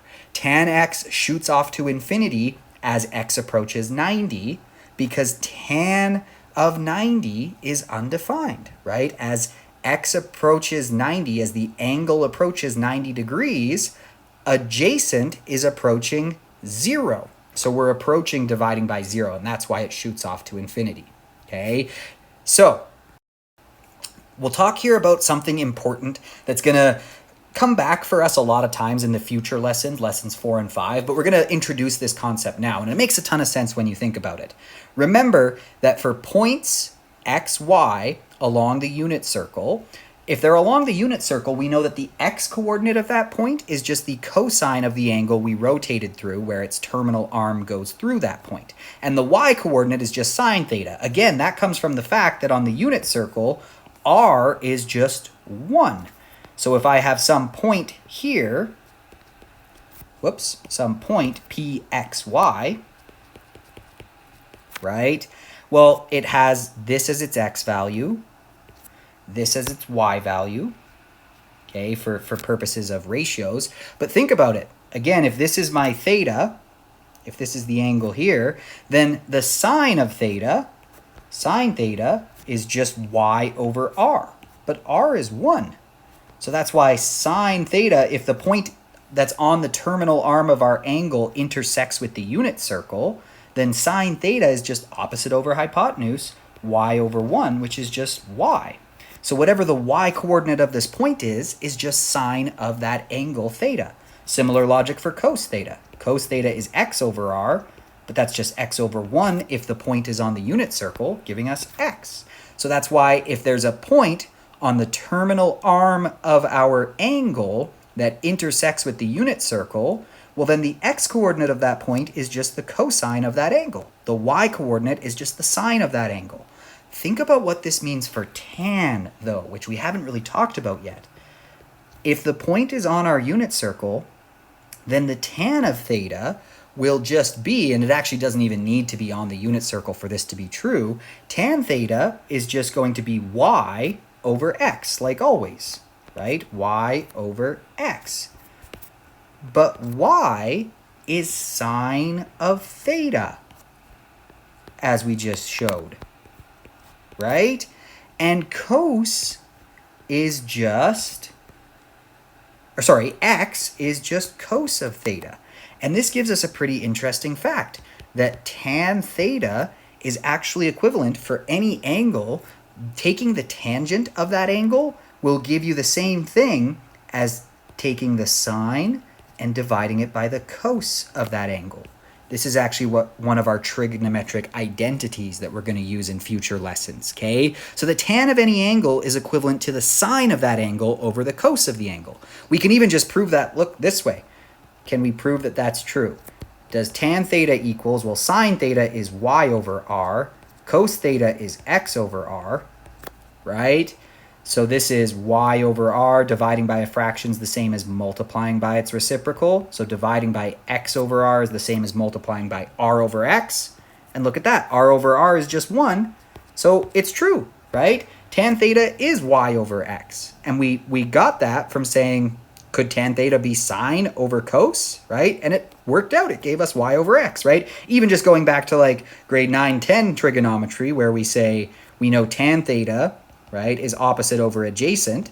So what if I take sine theta, opposite over hypotenuse, and divide it by cos theta, adjacent over hypotenuse, right? Same logic here, opposite over hypotenuse, times the reciprocal, hypotenuse over adjacent. Dividing by adjacent over hypotenuse is the same as multiplying by hypotenuse over adjacent. Hypotenuses cancel out, and look at that. Tan is opposite over adjacent, and we can prove that that means it's the same thing as sine over cos, right? So pretty cool fact. Taking the tan of an angle is actually the same as taking its sine and dividing by its cos. Okay, so since tan equals y over x and points on the unit circle have y being sine and x being cos, we can come up with this important relationship that will be back in future lessons. So this shows us that the graph of y equals tan x is the same as the graph of y equals sine x over cos x. And we would therefore expect it to have an x-intercept wherever sine x is 0, right? Because that would make this equal 0. If sine x is 0, then I have 0 over whatever, right? Doesn't matter. So y will be 0 whenever sine x is 0. Well, when is sine x 0? When x is 0, 180, or 360, or any coterminal to those, right? And it should have a vertical asymptote wherever cos is 0 because we're dividing by cos of x, right? So dividing by 0, that would give us an asymptote, a value of x we can approach but never actually reach. When is cos x equal to 0? When x is 90, 270, or any angle coterminal to these, right? Again, thinking about our quadrantal angles. Here, cos is 0, and here, cos is 0. Because of the fact that the x arm, the adjacent arm, is 0, right? And here, we'll get x-intercepts because sine is 0, and here sine is 0, because the opposite, the y part of our reference triangle, is 0. And sure enough, like we saw in the app there, here is the graph of y equals tan x, right? Notice, where does it have x-intercepts? Has an x-intercept at 0, pi, or 180 degrees, 2 pi, or 360 degrees. Hey, those are all the places where sine x is 0, right? Where does it have an asymptote? Well, it has an asymptote at, looks like pi over 2, or 90 degrees. Hey, that's where cos x is 0. We'd be dividing by 0 for tan x, right? Or 3 pi over 2. Another place where tan x is undefined, right? 270 degrees, right? Because x is 0 there, so y over x is 0. Okay, cool, right? Now, it wants us to state the following for y equals tan x. Okay, now, careful. Tan x actually does not have a period of 2 pi. Tan repeats itself more frequently than sine or cos. The reason being, again, because tan is sine over cos. And so it gets to that repetition part of its cycle sooner because there's places where, y is negative and x is positive, but then there's halfway around, there's a place where x is negative, but y is positive. So it gets to repeating itself more frequently. Okay, so state the following for y equals tan x, the period. Look, how long does it take to repeat itself? Probably the easiest to use for these is the x-intercepts. Those are just kind of the easiest to place. So look, it repeats itself every pi instead of every 2 pi. Again, that comes from the fact that, okay, if we think about, we have positive y values, positive x's, positive y's, negative x's, giving us negative tans, right? Negative y's, negative x's, positive, oh geez, I keep messing it up. Negative y's, positive x's, right? Notice here, it's actually going to repeat itself more frequently because it's not just about when x becomes negative versus positive, it's when the combinations of y and x give us that, right? And so positive here becomes negative here, becomes positive again, becomes negative again, becomes positive again, becomes negative again, right? Unlike cosine or sine, where like sine will be positive, positive, positive, negative, negative, negative, positive, positive, positive, negative, right? Tan x is repeating that cycle more frequently. Tan is positive, positive, positive, negative, negative, negative, positive, positive, positive, negative, negative, negative. So it gets through a cycle quicker because of that. And sure enough, like we saw there, our period is pi, or in degrees, 180 degrees. What's the max value of tan x? Y equals tan x. Yeah, trick question. It doesn't have one. It goes off to infinity, right? There is a place where tan of an angle equals a billion, right? Like y equals tan of, 89.9999 degrees is going to be a very big number because x, if we do y equals if tan, remember that tan equals y over x, right? At 89.999 degrees, or we could think of this as sine theta over cos theta, right? X and cos theta are very close to 0. So this is approaching infinity. It's getting very, very large. So it does not have a max value. None, right? It approaches positive infinity. It approaches positive infinity as x, now referring to x as the angle, as x approaches angles coterminal to pi over 2, right? Pi over 2. Okay. Min value. Well, same thing. None, right? It also approaches negative infinity, okay, as we approach those from the left, right? When x is when x is 90.00001 degrees, tan x is very, very big and very, very negative, right? A very big negative number. Because if you think about that, right, 90.0001 degrees, x is a very tiny negative number, or adjacent is a very, very tiny negative number, and opposite is still a pretty large positive number. So opposite over adjacent is going to be a huge, huge, huge negative number. So it approaches negative infinity. It doesn't have a min either. Okay. What's the range? Well, it's actually, think about it. If something goes all the way up to positive infinity, it goes all the way down to negative infinity, and there's no like horizontal asymptotes in between or anything like that, our range then is the set of all y's such that y is an element of the real numbers. So tan behaves quite differently than sine and cos, you can see, right? Because of the fact that it's actually kind of an interaction between sine and cos. Okay, so it wants us to write a rule for finding any vertical asymptote of y equals tan x. Well, we can kind of see here that and we know from our, knowledge of the unit circle and rotating through these angles in standard position, we know that the asymptotes occur at, pi over 2, 3 pi over 2, 5 pi over 2.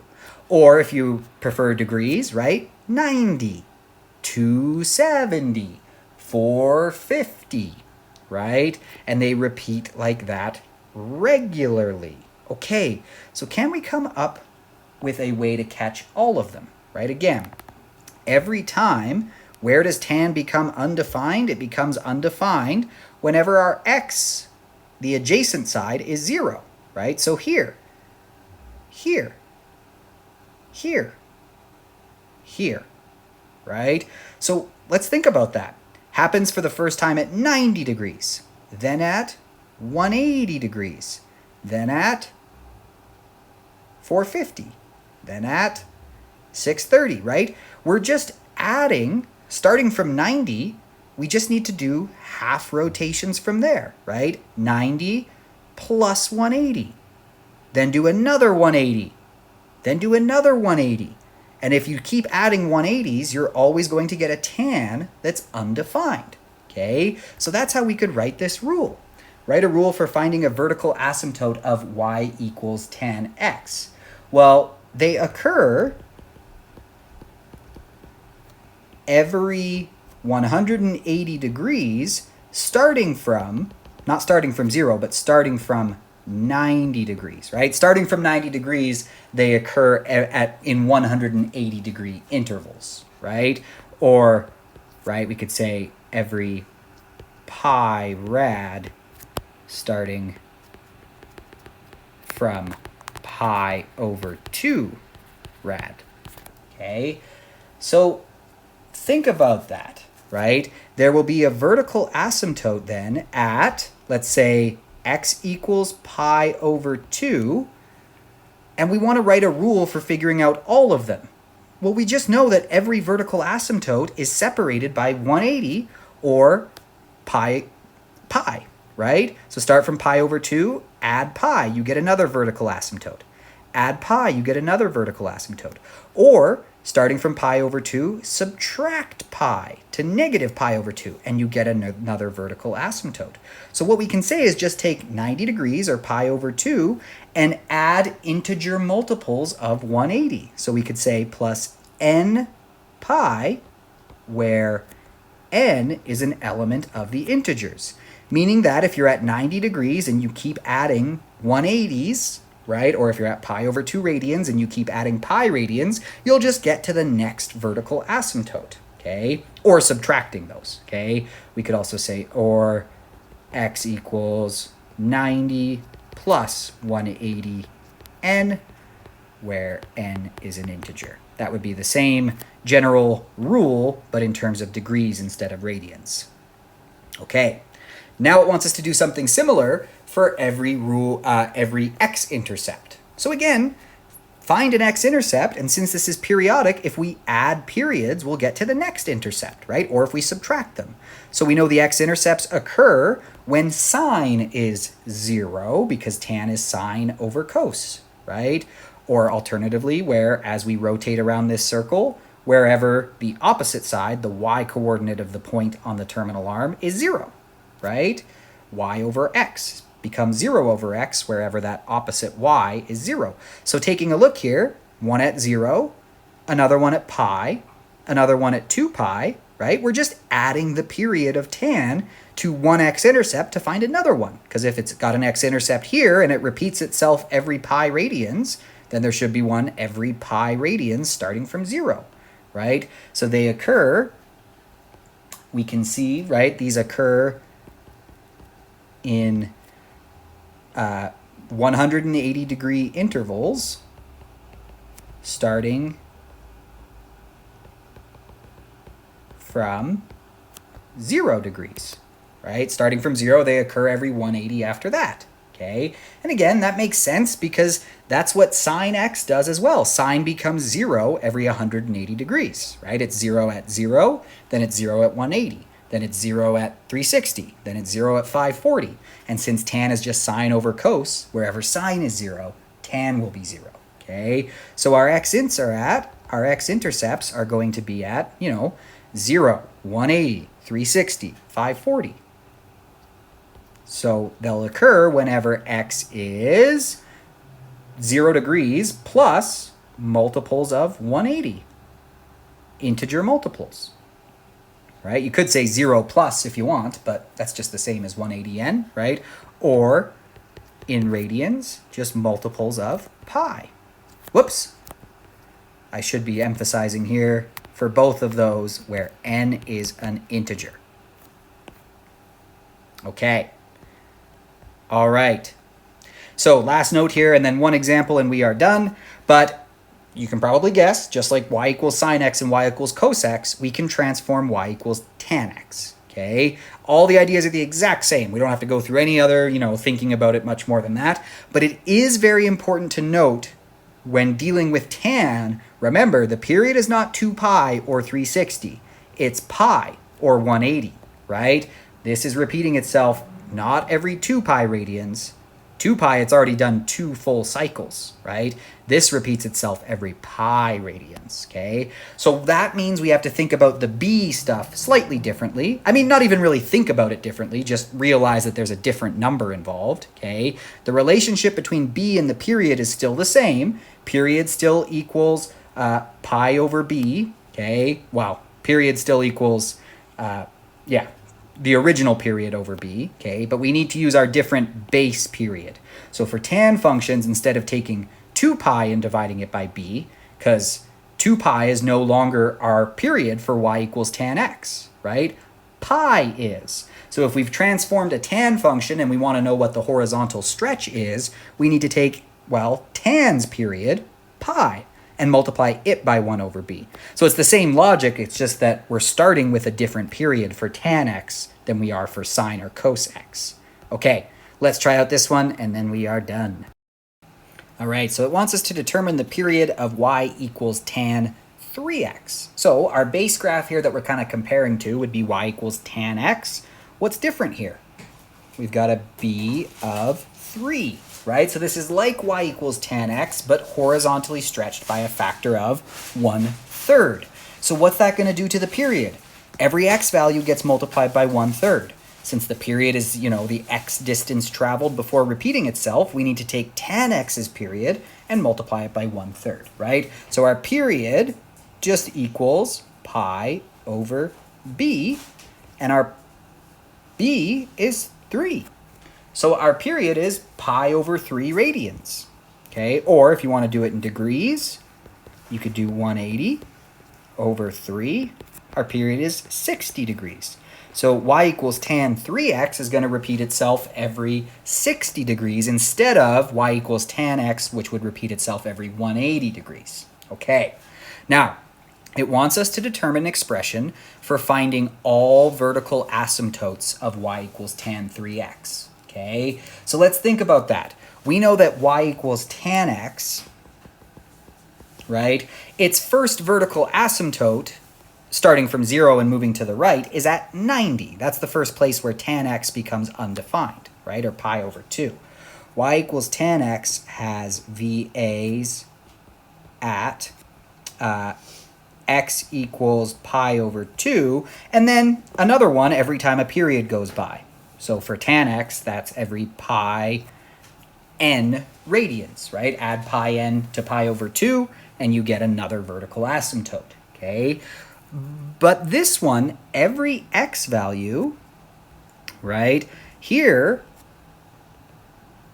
for y equals tan 3x, every x value has been multiplied by 1/3. So that vertical asymptote at pi over 2 is no longer at pi over 2, right? It's going to be at, so the first, quote unquote first, starting from 0 and moving to the right, so VA will be at pi over 2, at x equals pi over 2, but multiplied by 1/3, right? Giving us our first vertical asymptote not at 90 degrees or pi over 2 radians, but at pi over 6 or 30 degrees, okay? And then when will we see the next one? Well, every time a full cycle goes by and we're back to, repeating ourselves. But that's not 180 for this transformed function. It's every 60 degrees or every pi over 3 radians, right? So now we need to take that and recognize that, all right, the first one, quote unquote, happens at pi over 6, and then they happen at intervals of pi over 3 from there, okay? So putting it together, we're going to get pi over 6 plus pi over 3n, right? Or pi n over 3 radians, where n is an integer. Okay, that will be where we find our vertical asymptotes. The first one will be at pi over 6, and then after that, they'll repeat every pi over 3 radians. Okay, in degrees, that would be every 30 degrees, and then multiples of 60, right? So 30, 90, 150, 210, because that's our period. Okay, that is where we will have vertical asymptotes. I should really have an x equals here also. Okay. We'll take a look at that graph in a second. Let's first do the x-intercepts here. Determine an expression for finding all x-intercepts of y equals tan 3x.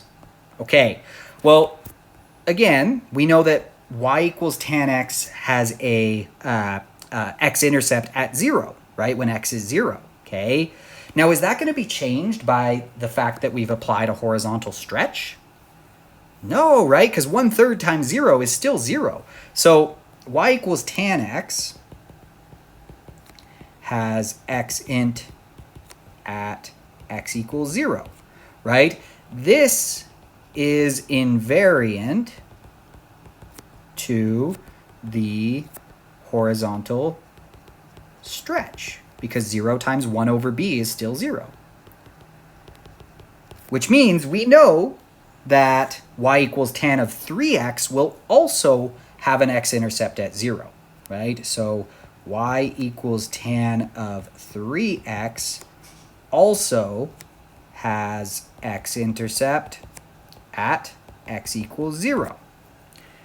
However, unlike y equals tan x, it's not going to start from 0 and then have them every 180, right? Because this has a different period. It's been horizontally stretched. So starting from 0, it's going to have them every 60 degrees. It'll have them at 60, 120, 180, okay? So y equals tan x, tan of 3x also has an x-intercept at x equals 0, but since the period is 60 degrees or pi radians, okay, no, sorry, not pi radians, pi over 3 radians, okay, they're going to occur every pi over 3 starting from 0. So the x-ints will be at x equals 0 plus pi over 3 times some integer, right? Every n pi over 3s as long as n is an integer, right? 1 pi over 3, 2 pi over 3, 4, 5, 6, 7 pi over 3, right? Or negative 2 pi over 3, negative 10 pi over 3, whatever it might be. Or in degrees, it could be at x equals 0 degrees plus multiples of 60, right? So integer multiples of 60 degrees. All right, let's quickly visualize this and then we are done. Right, so here is y equals tan x. We can see x-intercept at 0, another one at 180, another one at 360, right? It's repeating itself every 180. Here is y equals tan of 3x. So notice it's been horizontally stretched by a factor of 1/3, giving us, right, our the 0 x-intercept, but then the next one happens at not 180, but 160, and then 120, and then 180, right? By the time we get to 180, we're already at our 3rd x-intercept since we left that first one right at the origin, okay? And similarly for the the vertical asymptotes, right? Vertical asymptote at 90 for y equals tan x, but for tan of 3x, that first vertical asymptote happens at 30, right? Okay, so same ideas, just a slightly different graph than the sine and cos ones because it has those asymptotes. And it has a shorter period, 180 instead of 360. All right, so that wraps up lesson 3 and therefore kind of the first half of our trig unit. So you can, after you've done some of your practice, of course, and reached out with any questions or concerns, met with me to go over whatever you want to go over, you are now ready to write the topic 1 quiz for trig. So any questions, concerns, as always, reach out. Always happy to help. But there we go.